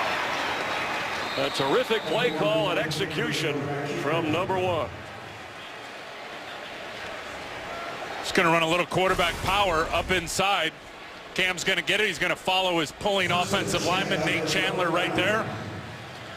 If you don't touch Cam Newton before he gets to the line of scrimmage with that big body, he's typically going to get 4 or 5 yards. And I appreciate, as a fan of the game, Ron Rivera going for it this early, the confidence in his team, especially the way they had struggled on 3rd down. They come through on 4th. Got a lot of faith in his superstar. Greg Olsen inside the 40 of Miami. Well-delivered ball from Cam Newton. This year, and maybe Ron Rivera knew the numbers, Carolina 6 of 8 on 4th down tries. They go to the line without a huddle, a 12-yard pickup. A great way to tire out a defensive line that's been all over Cam Newton today. This up-tempo, get those guys running, get them tired. Here we go. I stutter. Ringo. Set. D'Angelo Williams knocked down just across the 36-yard line. Steve Smith has 3 catches in the game along with Greg Olsen. There's your top receivers, and the running game has just not been there. Well, they haven't been able to block those middle linebackers, Chris. I mean, you just saw right there the 2 of them, Ellerbe and Phillip Wheeler, were both in on that tackle. They played well today. Sit. Cam Newton is going to have to run away, and he does. Goes out of bounds, flipping the football with a first down. A superstar of his caliber starts to get a little confidence. Watch out if you're Miami's defense, because he looks totally different here in the second half after a couple of big plays than Cam Newton did in the first half. Just over 10 minutes to go here in the 3rd quarter. And for a team that has lived with the long drive, this is the first time today that they've moved the ball more than 5 minutes on a drive. And as you saw, these touchdowns have typically ended in these drives, these long ones, touchdowns for Carolina. Jonathan Stewart with one of the better runs of the day for Carolina. Boy, Ryan Khalil, we just talked about getting those linebackers blocked. What an advantage when you can pull your center and get him out leading the way. Watch Ryan Khalil right here. And watch this block on Donnell Ellerbe. Bang! Moves him 5 yards and gives a lot of room for Jonathan Stewart to get the first down. Awesome. 4th game back for Stewart after the ankle injury kept him out at the start of the season. D'Angelo Williams carries this time. And he's down inside the 10. Falling around the 6.5, 7-yard line. Love play repeaters, and Mike Shula just dials up the same play the other way. And not Jonathan Stewart, but to D'Angelo Williams, and Ryan Khalil out leading the way again. You can see the sweat on the brow of Ron Rivera. Under a lot of heat when the team started out slowly, but getting a lot of pats on the back after the 6-game winning streak. Watch the read option right here with these receivers split wide. Hand off D'Angelo Williams. Look at him fight. On 2nd and 1, and he got the first down. Mentioned offensive coordinator Mike Shula, who is, of course, the son of Don Shula, brother of Dave Shula, working so well with Ken Dorsey, the former Hurricane quarterback on the sideline, who calls in the plays to Cam Newton, and now 1st and goal from the 5. Man, both have done a fine job here developing Cam Newton in his 3rd year. He is a different quarterback. 101 at the top. Cam Newton, and he's got a touchdown.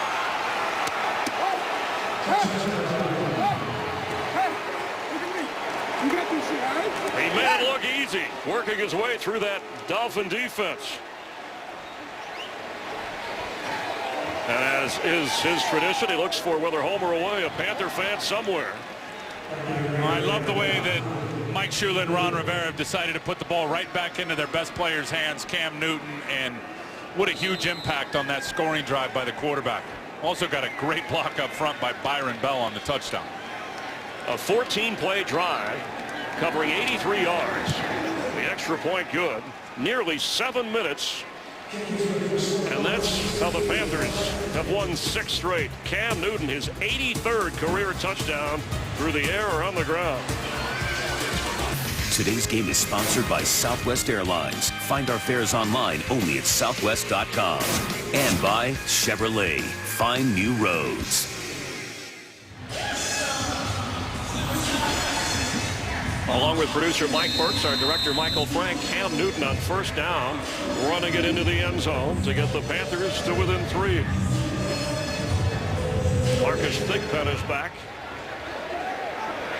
Goodell hangs this one, and he's got it for the 1. And he almost got loose. There's a flag thrown in on the end of the play. Illegal blocking back, number 84, 10-yard penalty, first down. Call on Michael Agnew, so that'll back the Dolphins up, who are in a tighter game now. But Cam Newton has become the leading rusher today for the Panthers after the touchdown. Panthers offensive coordinator Mike Shula grew up in Miami, and of course Don Shula, the Hall of Famer, Dolphin coach. They asked Don who you're rooting for, and he said, I'm going to be right down the middle here. You know, my son to do well. I want the Dolphins to do well. And they actually are both doing well. It's a Dolphin 3-point lead. Go, go! After the penalty put him at the 10, here comes another flag. You saw the sign too. Yeah, they're going to get Starr and Lotulelei. Defense, number 90, 5-yard penalty, still first down. They call it on Frank Alexander. We mentioned Mike Shula. Here's the Shula family. That's also Dave, who was a former coach with the Bengals, who oversees the restaurant. Mike looks exactly the same. Look at him. Yeah, except the glasses haven't changed a little bit. He's done a terrific job. There he is, very bashful about the return here. So I just want to do my job, get in, visit, and move on. Go, go! Tannehill's throw complete. Rashard Matthews spinning around and falling forward. Maybe picked up an extra yard or 2 after the grab. And Miami going to those perimeter screens. That's a play that gave Carolina some problems, certainly last week against the New England Patriots. You do that, you got to break tackles. Rashard Matthews could not break free from Mike Mitchell. Joe Philbin emphasized that to his team and told us, Tim, we do need to break more tackles, whether it's running backs, you get to one level, receivers. If we're going to score more, and that's the other thing Dolphin fans want, is more points. You got one-on-one if you want to take a shot up at the top. Pass is caught. That's Charles Clay. Man, was he hit and knocked down by Captain Mutterley.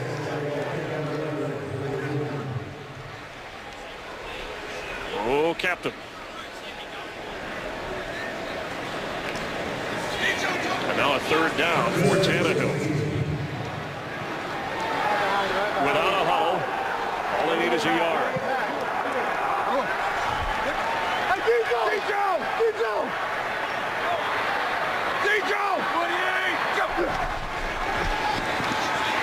Hartline has a first down.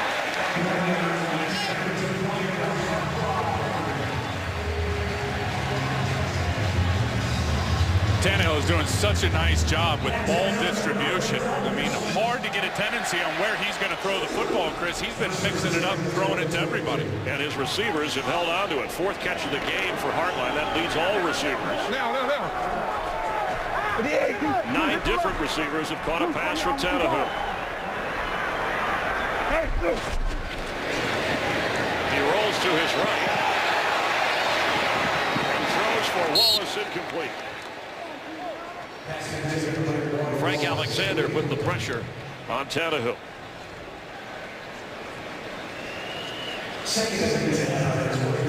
I think we can now make the statement they are missing Charles Johnson. I mean, you look at that, 23 dropbacks, 1 sack. They've only hit him 4 times in 3 hurries. And Carolina's best pass rushers not playing in this game with a bad knee. Only a sprain. They hope that Johnson will be back soon.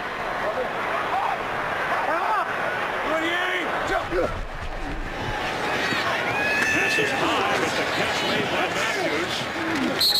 Well, let's check in for a game break with Kurt Menefee. Kurt?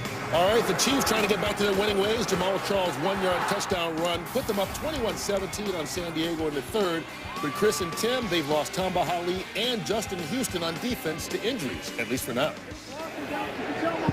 All right, thank you, Kurt. Injuries, and of course the Chiefs, who were the last of the unbeaten teams when they fell last week to Denver, and The Dolphins' perfect season remains the only one in the history. You saw Don Shula moments ago of the National Football League. On third down, Tannehill's throw is on target.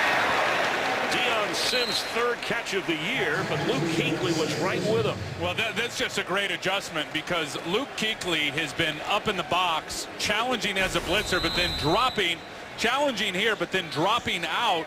And the receiver, the tight end, has been staying with a seam. Well, this time they run the out route, and Tannehill makes a great read. Sims wide open.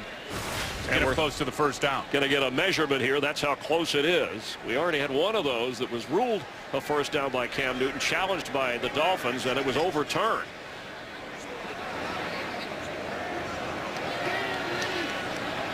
Kuechly, that's going to be a first down. Kuechly has been taking away that seam route to the tight end all day from playing up at the line of scrimmage.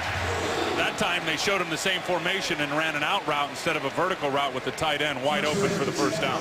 Kuechly leads the NFL in tackles. Last year he was Rookie of the Year. The season before, Cam Newton was Rookie of the Year. The Panthers, it's only happened 4 times that an NFL team has had back-to-back Rookie of the Years. It was Star Lutz-Aleve. They're in the hunt for another. You got him. First down, Dolphins from their own 32. Go, go. Lamar Miller slips a tackle in the backfield, but he can't get away at the 22 from Kuechly, as if cued by the stage manager. This guy was born to be a middle linebacker. I mean, his desire to get to the football, get some great penetration in front of him, but just watch his motor. Look at him close the gap on Lamar Miller. Since Luke Kuechly has moved to middle linebacker, you talked about all the tackles, Chris. He basically just chalked him down for 12.5 tackles a game. Incredible. Set a Panther record with 205 tackles last year. Tannehill, room to run, but he airs it out. That's Mike Wallace. He overthrew him.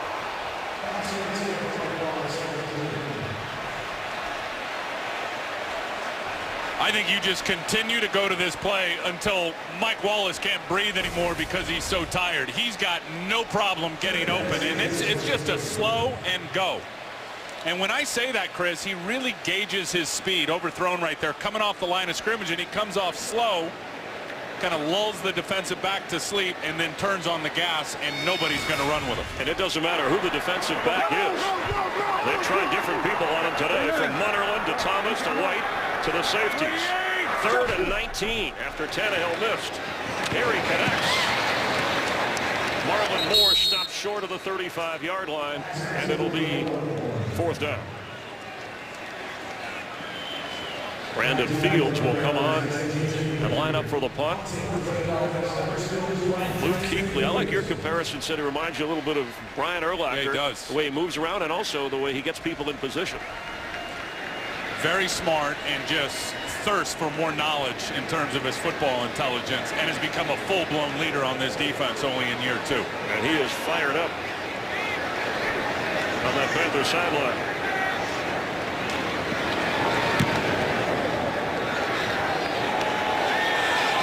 No fair catch. The ball sticks inside the 5 and rolls forward a little bit. But an excellent punt by Fields without a return. Kuechly and the defense does its job. Let's see what Cam Newton can do. After a 56-yard punt inside their own 9-yard line, the Panthers trailing by 3. Now the Panthers' last 2 possessions, Tim, they've gotten a field goal and a touchdown. So Cam Newton starting to run around a little bit again. He's the leading rusher in this game on either team. Yeah, you see that 52 rating for the game right at the end of the first half. That was rolling up at about 27. He's clearly gotten better here in the 3rd quarter. Jonathan Stewart is the running back.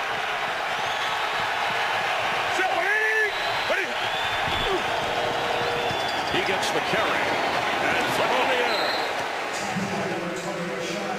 air. Acrobatic running play as Rashad Jones from his safety spot came up to hit him. And that's a business decision right there in terms of hitting Jonathan Stewart. You better get him down near the leg. He is, and I mean like knee and below, because he is so thick in the lower body. Well done by Rashad Jones. It'll be 2nd down 7. Sit. What is it? What is it? Leo, sit. Leo. What is it? What is it? Cam Newton for LaFell, incomplete. It was high and short on first down. I think Cam Newton felt the pressure coming from his backside that he couldn't see. And anytime you unload the ball early as a quarterback, watching them all throw, Chris, for so long, that ball usually is going to come out a little bit high if it comes out early, and that time it did. On 3rd and 7.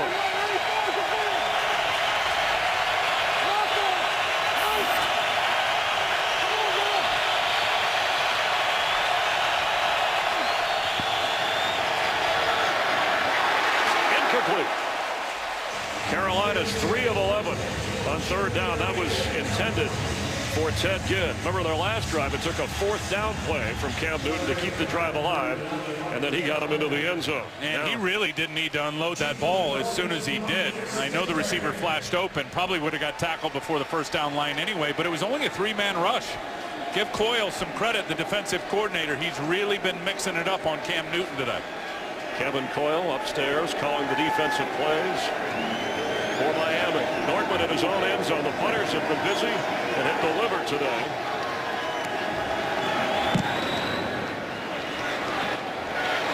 Marcus Thigpen from inside the 40. And swarmed as he tried to get toward midfield. A 49-yard punt and a 10-yard return. A look from above as the Dolphins have the lead and the football.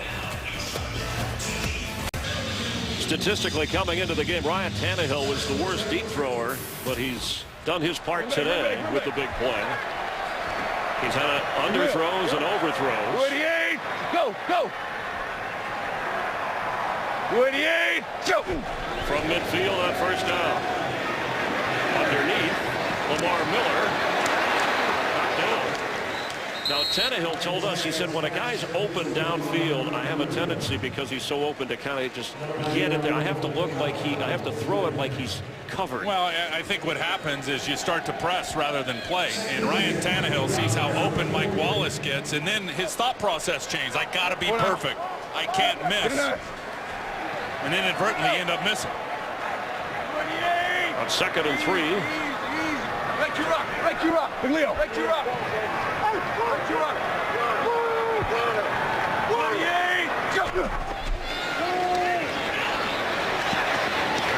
Pass is complete. Lamar Miller has a first down. Over on the Panthers sideline, they are working on the hand, or at least they were, checking the hand of Cam Newton. Well, and that was the throw that we talked about where it came out early to Brandon LaFell over on the sideline, because he got hit from behind, and that was the play that had happened on him. He has taken a beating today. Meanwhile, Tannehill, who came in as the most sacked quarterback, has been sacked just once. Tannehill, one of 3 quarterbacks who's taken every snap this year. Flacco and Stafford, the other 2. Miller's in trouble. The Panthers swarm him at the 42-yard line. A flag comes in late.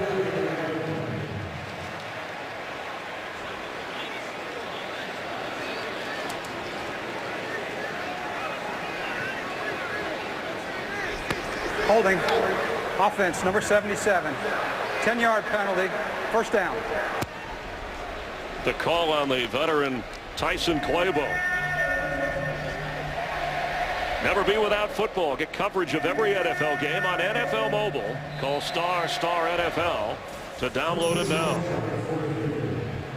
Well, I give Ryan Tannehill a lot of credit. You talked about all the sacks, all the hits that he has taken.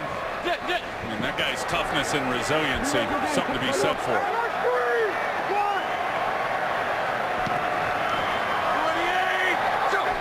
Penalty, it makes it 1st and 20 with a 4-man rush. He dumps it off to Daniel Thomas, who maybe gets a yard before Munderland gets him. Let's check in with Kurt Menefee for a game break. Well, we showed you the Chiefs taking the lead. Now they give it back. 2 plays after Alex Smith threw a pick. Danny Woodhead with a 3-yard score.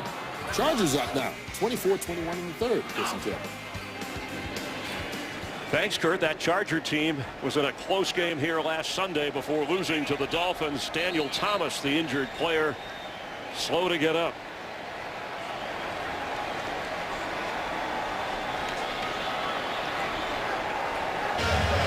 Dolphins' second leading rusher for the season, Daniel Thomas. That left ankle twisted on the tackle. Yeah, it didn't look good. You see the way Munnerlyn ripped him to the ground right there with his whole body and just rolled up his lower left leg in the process. Marcus Thigpen, the only other back active other than Lamar Miller, as the clock runs down in the third quarter. The Dolphins facing a 2nd and 20. Will let it roll down to protect a 3-point lead. The Panthers' win streak is on the line here in South Florida. We've completed 3 quarters. Cam Newton has tried to rally the Panthers. They're close, but the Dolphins lead 16-13 as we head to the 4th quarter.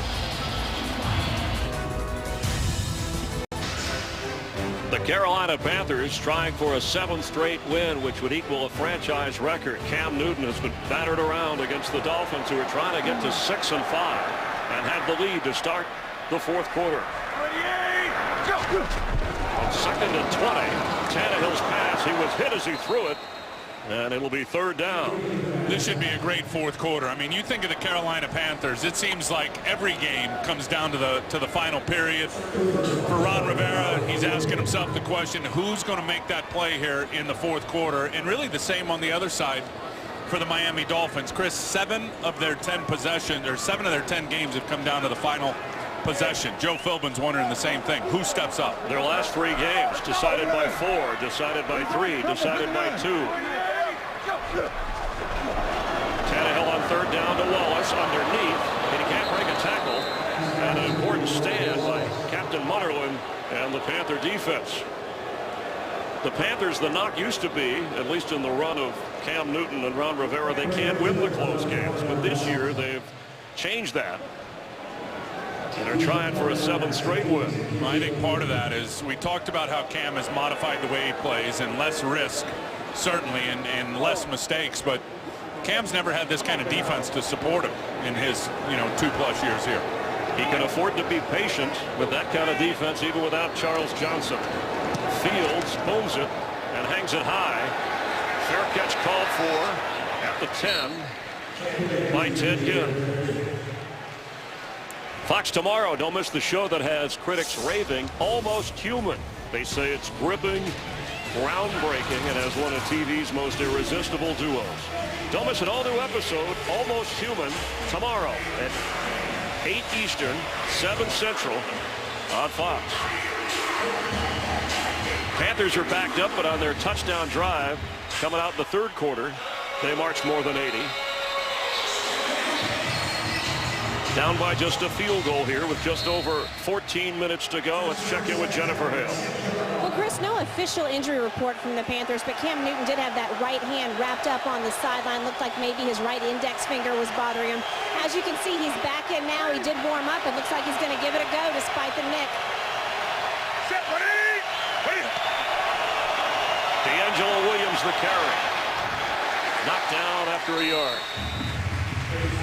Cam Newton, 5 carries for 35 yards.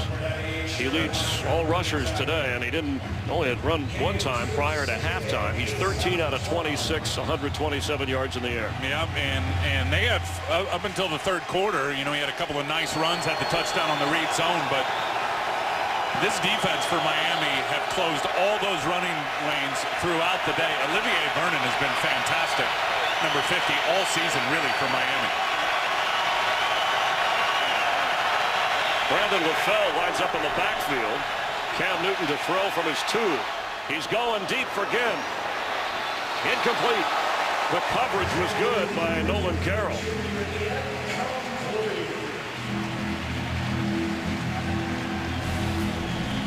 There's double coverage. You see Carroll knows he's got a little help inside of him. You see Chris Clemens coming over from the inside. Just well done, staying on the top shoulder by Nolan Carroll. You knew they were going to come back to Ted Ginn, though. He had the drop earlier, as open as he was going down the sidelines earlier in the game.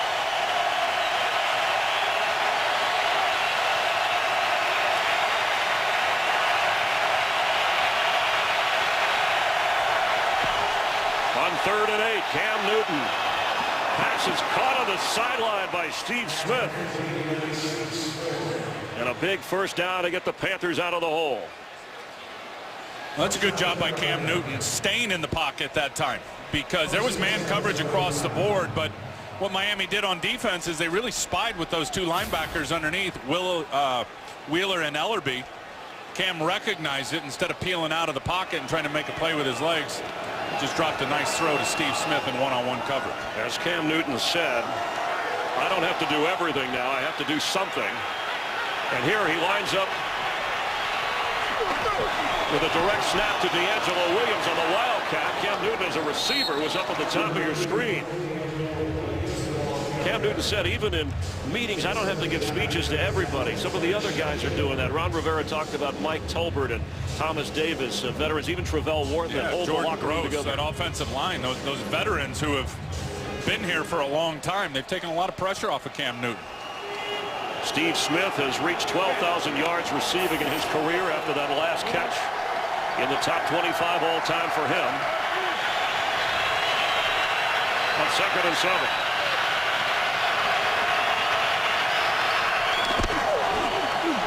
D'Angelo Williams falls short of the 30-yard line. It'll bring up 3rd down.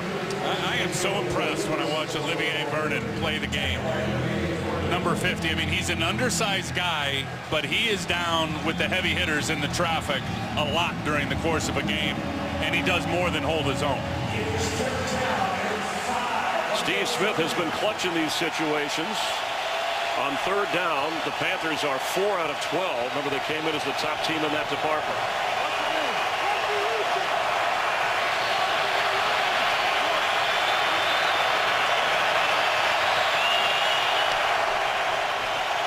Newton from the pocket, throws, and incomplete. He was trying to get it to Greg Olsen.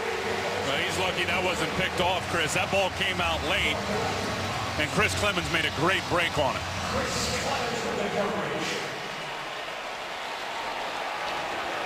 Marcus Thigpen back to receive the punt.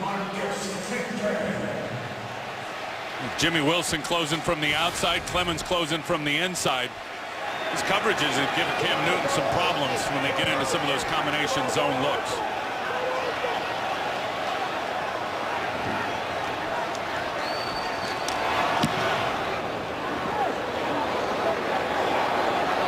Marcus Thigpen from the 10.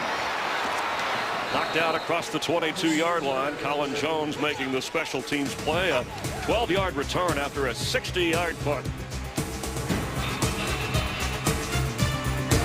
Today's game is sponsored by State Farm. It pays to double check. Talk to your agent today. By Bud Light, official beer sponsor of the NFL. And by Chevrolet. Find new roads.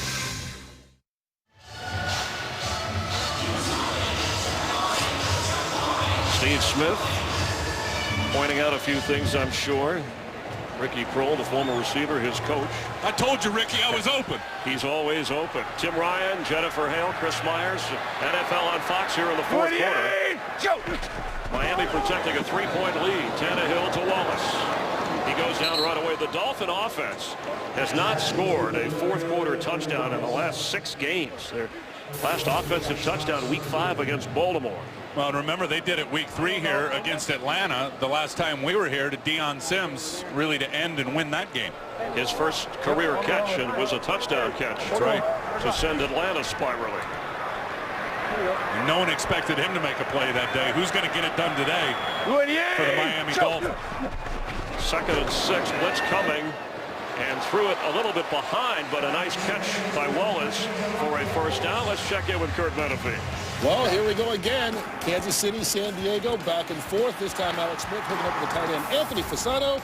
Puts the Chiefs up 28-24, 4th quarter. Chris and Tim.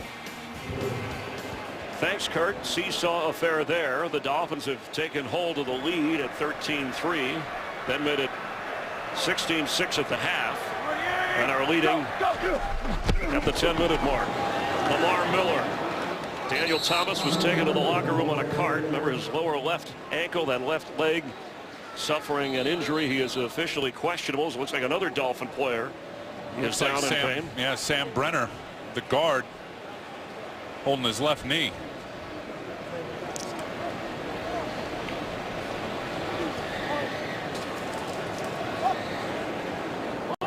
Sam Brenner, the free agent from Utah, on the sideline. And David Arkin, second-year player, number 66, takes his spot on the offensive line. They got to heat it up for Charles Clay. It's time. Second down, Tannehill can run. He's got a first down. All the way inside the Panther 43.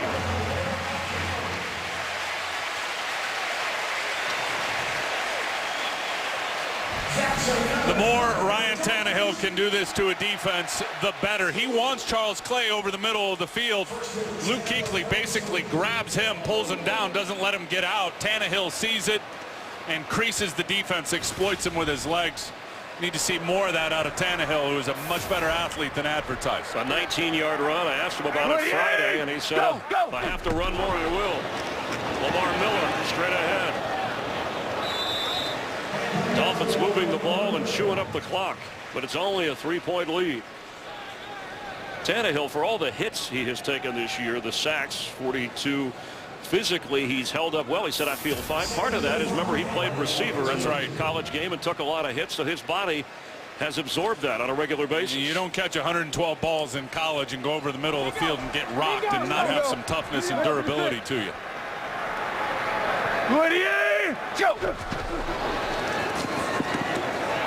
Going to go down here all the way back at the 47. Thomas Davis with the sack. It's the 43rd time this season that he has been sacked. And there he is lining up off the edge. I mean, nice, good stunt move coming on the inside. I mean, Wes Horton cleared it out for him, and Thomas Davis just wraps and underneath. And once he wraps and gets a beat on the quarterback, you better forget it, because he's going to finish it with his speed. On 3rd and 14.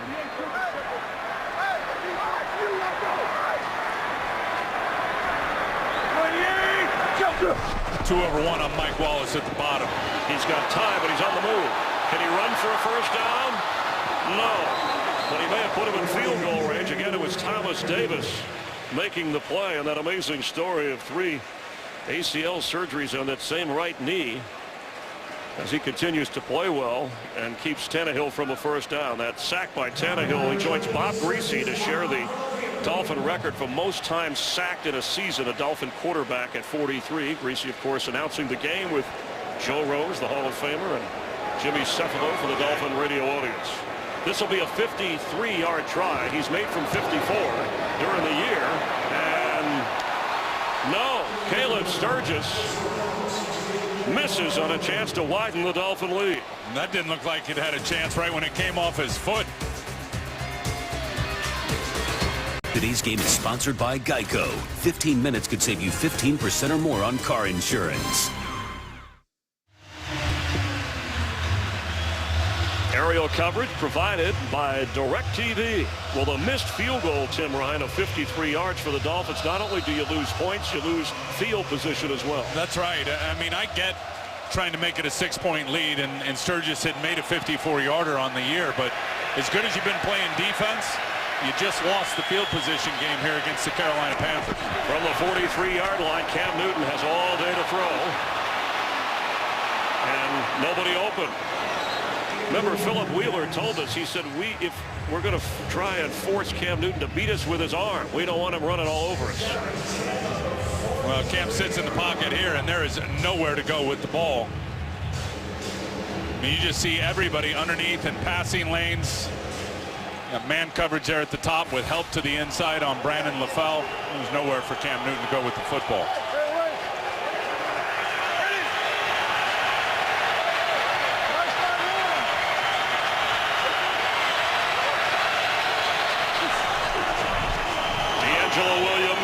Goes nowhere. Olivier Vernon, he has shown his closing speed on the quarterback with help from Randy Starks. They made sure there was nowhere for Williams to go. Yeah, Vernon was there to clean it up. The guys who wrecked it was Randy Starks and Paul Soliai with their penetration, the 2 defensive tackles. Now 3rd and 12 from the 41.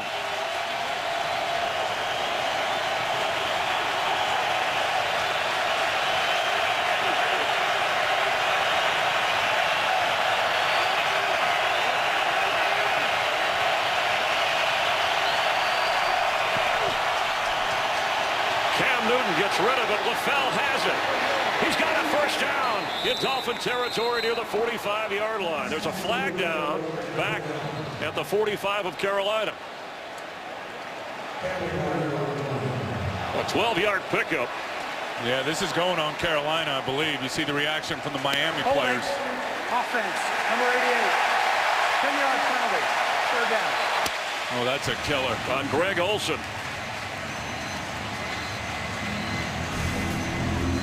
Here's Greg here, number 88. You got both of these linebackers inside that are, oh yeah, that's pretty obvious. He wrapped Vernon around the neck. Slowed him down just enough. Vernon still got ahead, but you had both of those inside linebackers spying Cam Newton.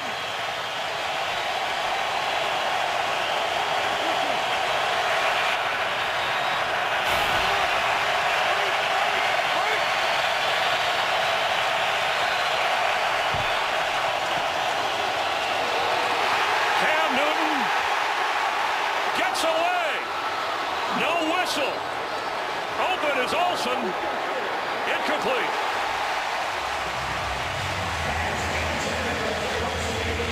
Somehow Cam Newton got out of that. You got to scratch your head. Olivier Vernon, what a great rush. And look at him. He's got Cam Newton wrapped up from the bottom. Cameron Wake hits him from the top. And the balance and strength of Cam Newton is incredible as he pulls away and gives his team a chance. Under 6 minutes to play. Brian Nortman. They should have 5 sacks in this game, Miami's defense. They just can't get Cam Newton to the ground. They only got 2. Hunting to Marcus Thigpen. Another strong kick from the 16.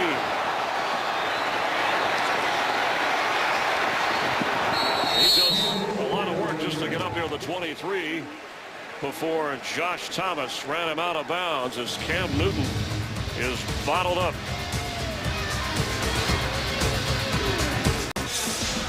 Tonight on Fox Sports Live, full highlights, post-game reaction from Manning and Brady, and all the NBA and college basketball, NHL highlights, the best plays and moments, the ones of the week. Jay and Dan, 11 Eastern, 8 Pacific at Fox Sports 1.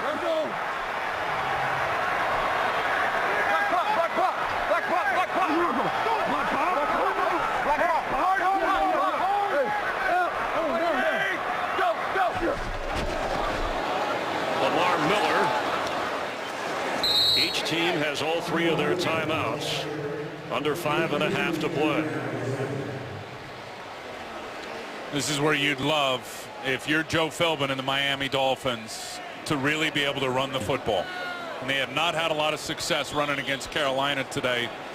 You know, you can make anything you want out of stats in the NFL.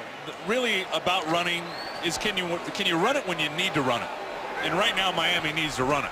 They've averaged 3 yards a carry today. That's it. That's what they got on the last play. 28, Joe.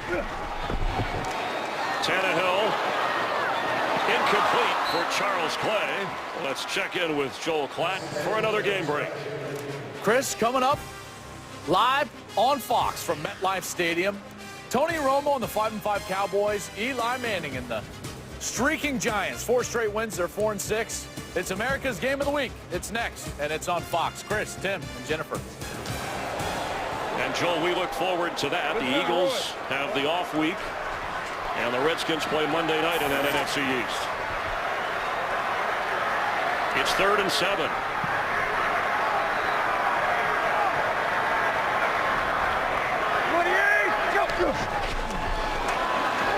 Tannehill is going to have to roll to his left. Open is Clay, but he's incomplete. Hartline was open further downfield, but Tannehill didn't see him. Well, because Tannehill was having to roll out the other way and got flushed out of the pocket. But an important defensive stand for the Panthers, who will get the ball back. And really chewed hardly any time off the clock. And that's what you talked about. I mean, that first run, the clock was running, incomplete pass, another incomplete pass, and preserving precious seconds and minutes for Carolina. They only took 43 seconds off the clock.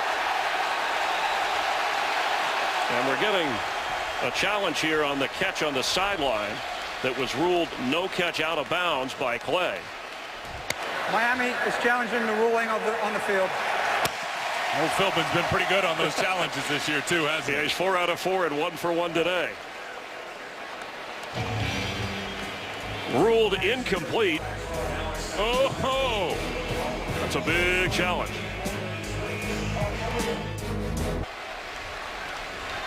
Ruled no catch on the field. And challenged by the Dolphins.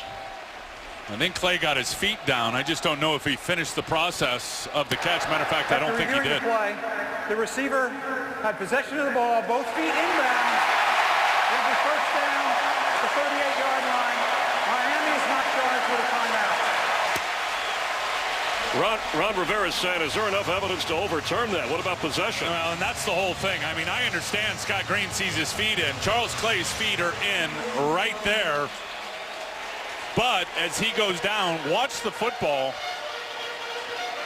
And maybe he had already established himself in bounds before he was pushed out of bounds by the defender. That's the only way I think Scott Green could come up with the conclusion that he did. Rivera doesn't like it because there was already a flag picked up in this game, and Philbin's challenge, he's 2 for 2 today and batting 1,000 for the year. So the catch overturned, an 11-yard gain, and a new set of downs for the Dolphins. I mean, you've got to catch it past the ground, right? That clearly didn't happen for Charles Clay. 28, go! From the 38, Tannehill for Wallace. Off his hands and incomplete. Let's bring in our rules analyst, Mike Pereira, for his thoughts on that play. Hey, Tim, I agree with you totally. This is the process when you're going to the ground. They must not have looked that far into it, because when he hit the ground, the ball came loose on his body. He's laying out of bounds. Take a look here. I do agree he gets the toes down, but now it becomes a process because he's going to the ground. That's right. And here you see the ball come loose. That's an incomplete pass. And the difference between punting on 4th down and a 1st down, here comes a flag. Mike Pereira is saying if they didn't follow it all the way through, that's their job to do that. That's why we have officials and replay. That's why we have Mike Pereira. He is awesome. Start. Offense number 77. 5-yard penalty. 2nd down. Tyson Clabo, the call. You saying that just because he agreed with you on the call? I'm not. I'm kidding. You know, He's been our MVP for about 3 or 4 seasons now since we got him. Referees cringe around the league when he comes on, hoping for the review. There we go. See, you and Philbin are 5 for 5 this year. There we go. 28, go! 2nd down pass. Clay will be knocked down inside the 35. Well, they have not been able to run after the catch today for the most part, the Miami Dolphins. Well, the Dolphins missed on a field goal. We have a Panthers timeout here. They're already thinking about trying to conserve the clock. The Jets lost to Baltimore. That's who Miami plays next. Meanwhile, the Panthers remaining schedule, and they control their own fate in terms of games they can win. And of course, 2 with the Saints. Well, don't think this one's going to be easy right there. Tampa Bay is going to spoil it, or try to spoil it for a lot of folks, I think. The Saints are a game up, and they have to play at Seattle a week from Monday night. You know what happens when people go to Seattle. Yeah, they lose. A frustrated Steve Smith. Victims of the avalanche up there in Seattle, right, when they get it going. Wow. Luke Kuechly hoping the Panthers can get a stop. He thought they did the last 3rd down. It's 3rd and 11.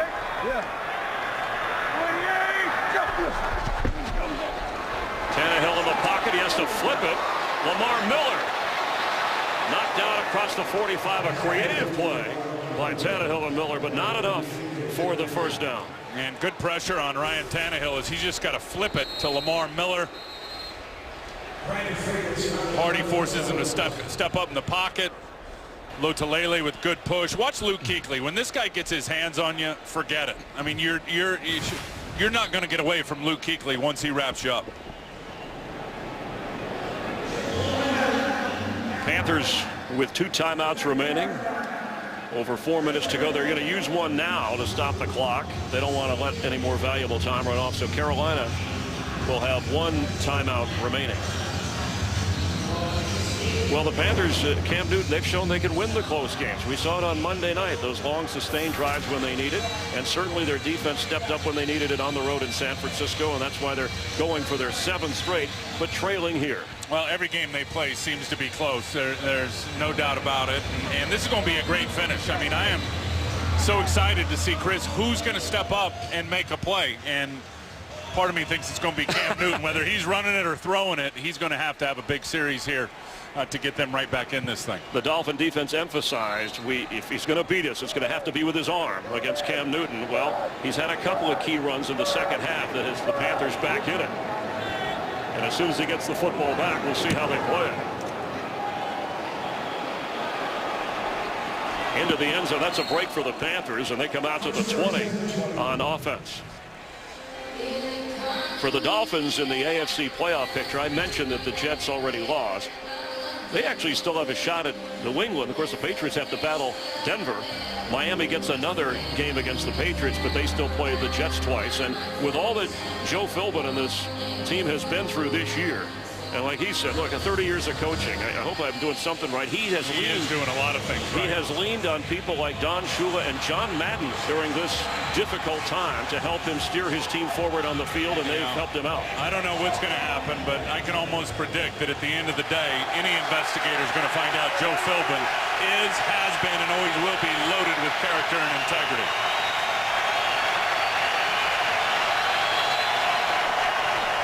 Cam Newton. Underneath, D'Angelo Williams. Now there's a flag down as he gets across the 35. The flag is on the far side, on the Carolina sideline at the 21-yard line. Now here's another thing to think about. I mean, we talked about Carolina, who's going to step up and make a play on offense. Defensively, 2 of their last wins for Miami, a defender has stepped up and made a play late. Illegal formation, offense, wide receiver 89 covered the tight end, 5-yard penalty, first down.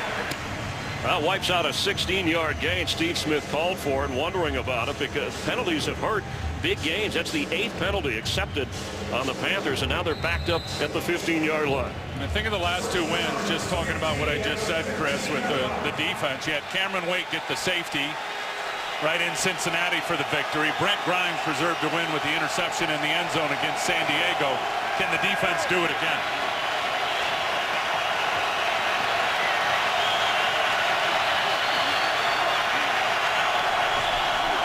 First down throw. Again. Can't get away. Brent Grimes. He's been their most consistent defensive player from the start of the season to right now. That is a great play from Brent Grimes. And just as he burst up on this ball carrier out here on the perimeter screen, Ted Ginn, there's nowhere for Ginn to go. I mean, good recognition by Grimes, seeing it, little wide receiver screen. And he turned the juice on and got to Ted Ginn before he could think about running.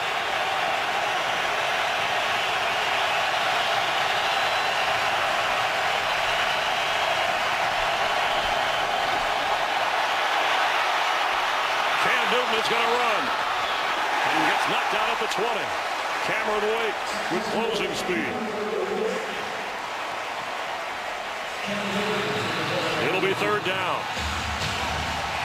Cam Newton said, forget signature wins. I'm worried about the next game, the Dolphins. That's the win I'm worried about.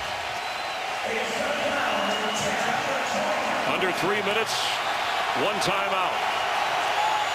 3rd and 10. I remember last week against New England, it was Ted Ginn late in the game who had the game winner for Carolina. There's Ginn right there. Airing it out. It was for Ted Ginn, but there was Nolan Carroll again. And that ball was underthrown. Ted Ginn had 2 steps on Nolan Carroll.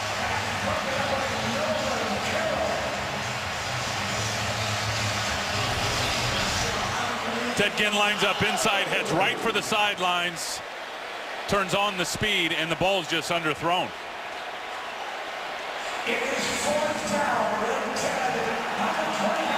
Greg Olsen, if he'd have broke that off inside, he'd have been wide open, but clearly Cam Newton had his eyes on Cam Newton.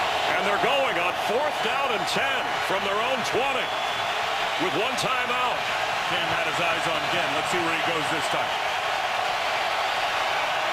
Newton's throw on target. Steve Smith is still going. Up near the 40, 1st down Panthers. And it looked like, what a great throw, first of all, but it looked like Clemens and Grimes just knocked each other off, Steve Smith.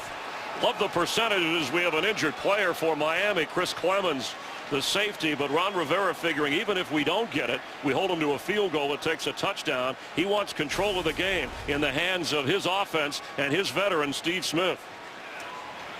That's a terrific throw, and that's what happens. I mean, Grimes and Clemens basically just bounced off of each other, and Steve Smith picks up extra yards.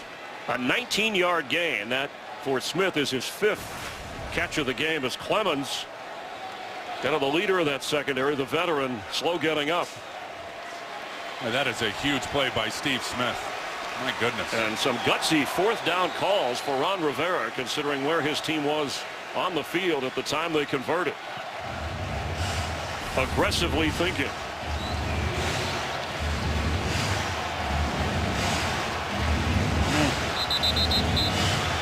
Ball actually spotted at the 39-yard line. Slipped right out of that Dolphin sandwich, didn't he? We'll have the 2-minute warning, and then all reviews will be from the booth at that point on. Carolina with 1 timeout. Miami has all 3. They should be hurrying to try and snap this before the 2-minute warning. And they do. Newton with time underneath. Sideline catch of the sunshine is Olsen. And we have reached the 2-minute warning. High drama in South Florida. Panthers have been hot. Miami has the lead, but Carolina has the ball. After the game, the Pepsi Game Break Show scores highlights from around the league and a lot of close games, a lot going on. Teams figuring in the playoff hunt like these two. All they need is a field goal to tie, but with 1 timeout. 2nd down 1. Miami needs to keep doing what they've done all game, and that's send heat after Cam Newton. Don't get in prevent defense and prevent yourselves from winning. Newton's throw batted in the air and incomplete. Graham Gano, statistically, his kick earlier that we believed was blocked has been changed to a miss because he kicked it, as we pointed out after further review, into his own man. He may be on the spot in this for a tie. That's a nice job by Randy Starks there, just understanding the situation. Chris, you're not getting to the quarterback as a pass rusher. You just read him. As soon as he throws, get your hands up, big breakup. The red line is the career long for Gano. If they get there, that's his range. Cam Newton trying to break a tackle. Gets outside and out of bounds. Here comes a flag as he was out of bounds, and a 2nd flag.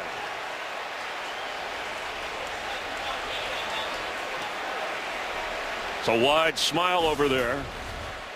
That's the same play they got the touchdown on, and then Personal foul. Cam looked like he slipped and tripped and fell down. Defense, 15-yard penalty.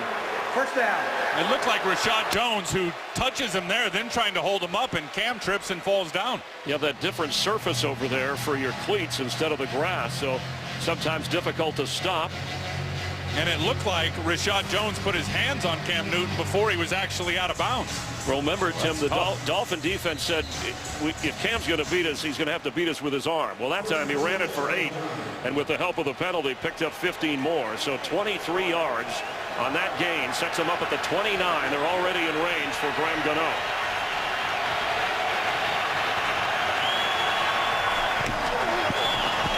Cam Newton keeps again.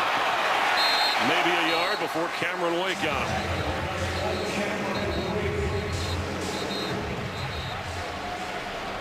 Cam Newton has a touchdown run. The Dolphins are going to use a timeout here. Miami will have 2 remaining. Carolina has 1. And I guess the Panthers strategy, Tim, is we're going to control the clock on the rest of this game, whether we get a touchdown to win it or at least a field goal trying to tie it. We don't want Miami to get the ball back. No, the worst thing you could have right now is put that ball up in the air and have a turnover. That would be awful. Take a sack if you're Cam Newton, and if it being a long sack, you get pushed out of field goal range. So they'll play it close to the vest here, I would think. Ryan Tannehill with a touchdown pass. In the first quarter, Miami took the lead. The Panthers have trailed the least of any NFL team. The entire season, only 16%, but they've trailed most of this game. Had to rally from down 10 at the half and have a chance on 2nd down from the 29. I think by all means, they're not just going to rely heavily on the run here for the rest of this game, but if they do throw it, I think it'll be high percentage throws. Cam Newton open is Ted Ginn. Down near the 21-yard line. It'll bring him 3rd and short. Tampa Bay defeated the Lions. We got a timeout for Miami, so they'll have one left. The Buccaneers will be in Charlotte to take on the Panthers next Sunday. Right now you're looking at about a 38-yard field goal for Graham Gano.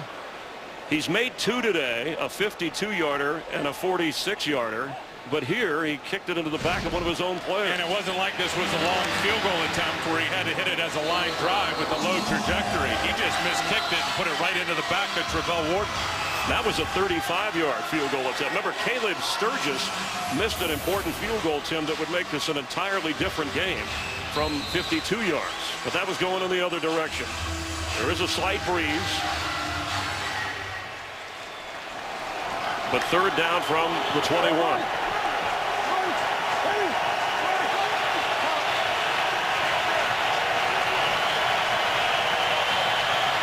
Mike Tolbert is the back.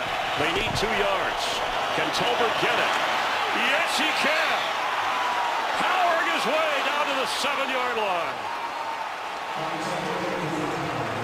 The 5'9" butterball of a running back on a big 3rd down run. Boy, I'm surprised Carolina's letting all this time click off here. They got to get to the line of scrimmage and get going. They still have a timeout remaining. It's 1st and goal from the 6 after a 15-yard run by Tolbert. Tolbert has it again. Near the goal line. Clock running.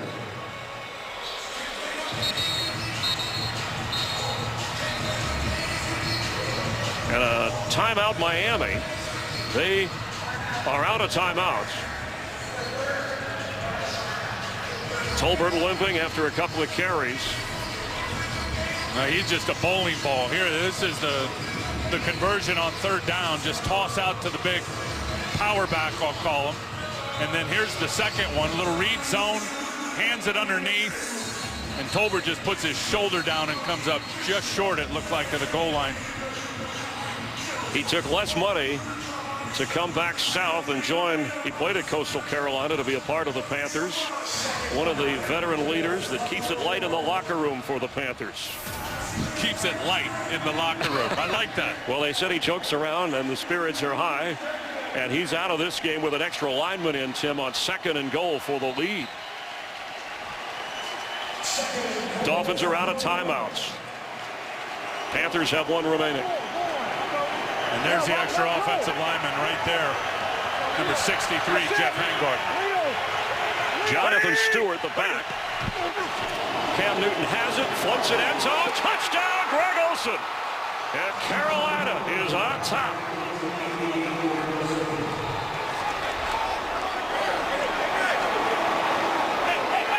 What a clutch drive from Cam Newton. What a clutch call from Mike Shula. Putting his signature on this game, but still 43 seconds left. They didn't even have a wide receiver lined up on the field. Miami was thinking run the whole way. And Rashad Jones took the bait. Excuse me, Chris Clemens took the bait. Greg Olsen was wide open. Graham Gano, after all that talk of a field goal, the extra point is what makes it a 4-point Panther advantage. And there's Clemens out there, number 30. Greg Olsen's going to settle, and then he's just going to leak out. Little inside release. Nobody touches him. I mean, if you're Cameron Wake, you give a free release like that to a tight end like Greg Olsen. I mean, you're playing with fire. Hard to stop him if you don't slow him down on his release from the line of scrimmage. Cam Newton battered around in the first half.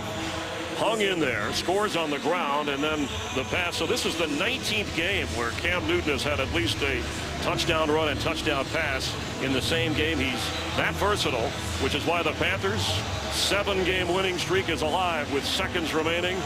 See what Joe Philbin's quarterback has left. That was an 80-yard, 12-play drive that took 3.5 minutes. Cam Newton has been unbelievably better in the second half of this game. And Dolphin fans will say, Tim, we wasted scoring opportunities when we were moving the ball and had Cam Newton on the ropes.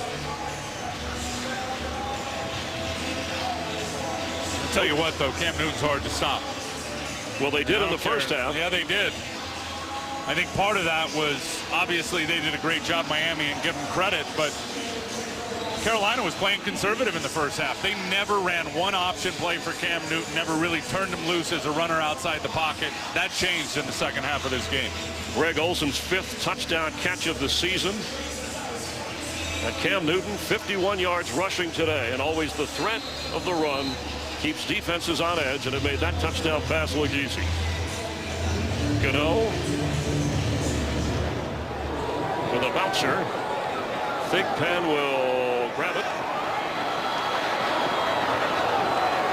and be knocked down at the 11. Special teams for the Panthers cover it well, and a long way to go for a touchdown for Ryan Tannehill.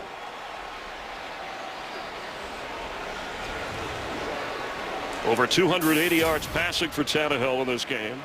I might put 2, maybe 3 on Mike Wallace and see if someone else can run by you. With 38 seconds and no timeouts, how many plays do you have? Maybe 3 or 4. From the 14-yard line, Drayton Florence, the veteran, part of the coverage on Wallace, who has 5 catches for 127 yards and a touchdown.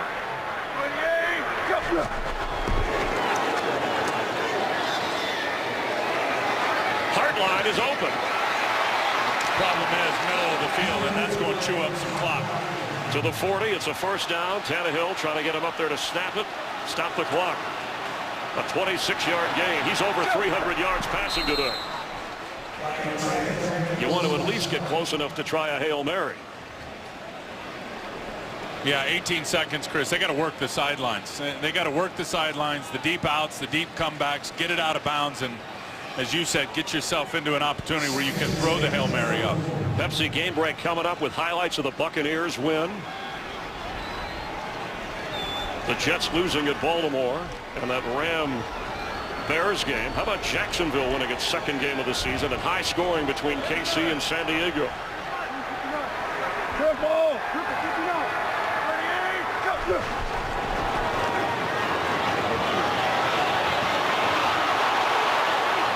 Wallace is out there.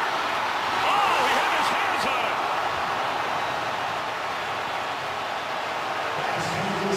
it. Twisting and turning. How did he get a chance to make that play? Well, they're playing so deep with their safeties. You're going to see he's going to run away from Drayton Florence to the inside. Mike Mitchell is so deep, but an awful adjustment by Mike Mitchell right there, who lets Mike Wallace get behind him.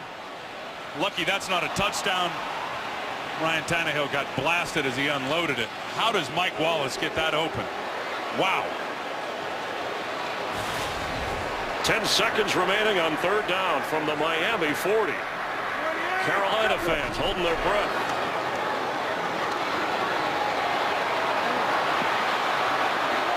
Tannehill's got to get rid of it, or this will be over. It's over. The Carolina Panthers have won 7 in a row, tying the team record. Most consecutive regular season wins. They've done it twice. A key catch by Steve Smith, and touchdown run and throw from Cam Newton. The Dolphins fall to 5-6. Carolina to 8-3. For Jen Hale, Tim Ryan, I'm Chris Myers, our entire production crew. Thanks for watching the Panthers and Dolphins from South Florida.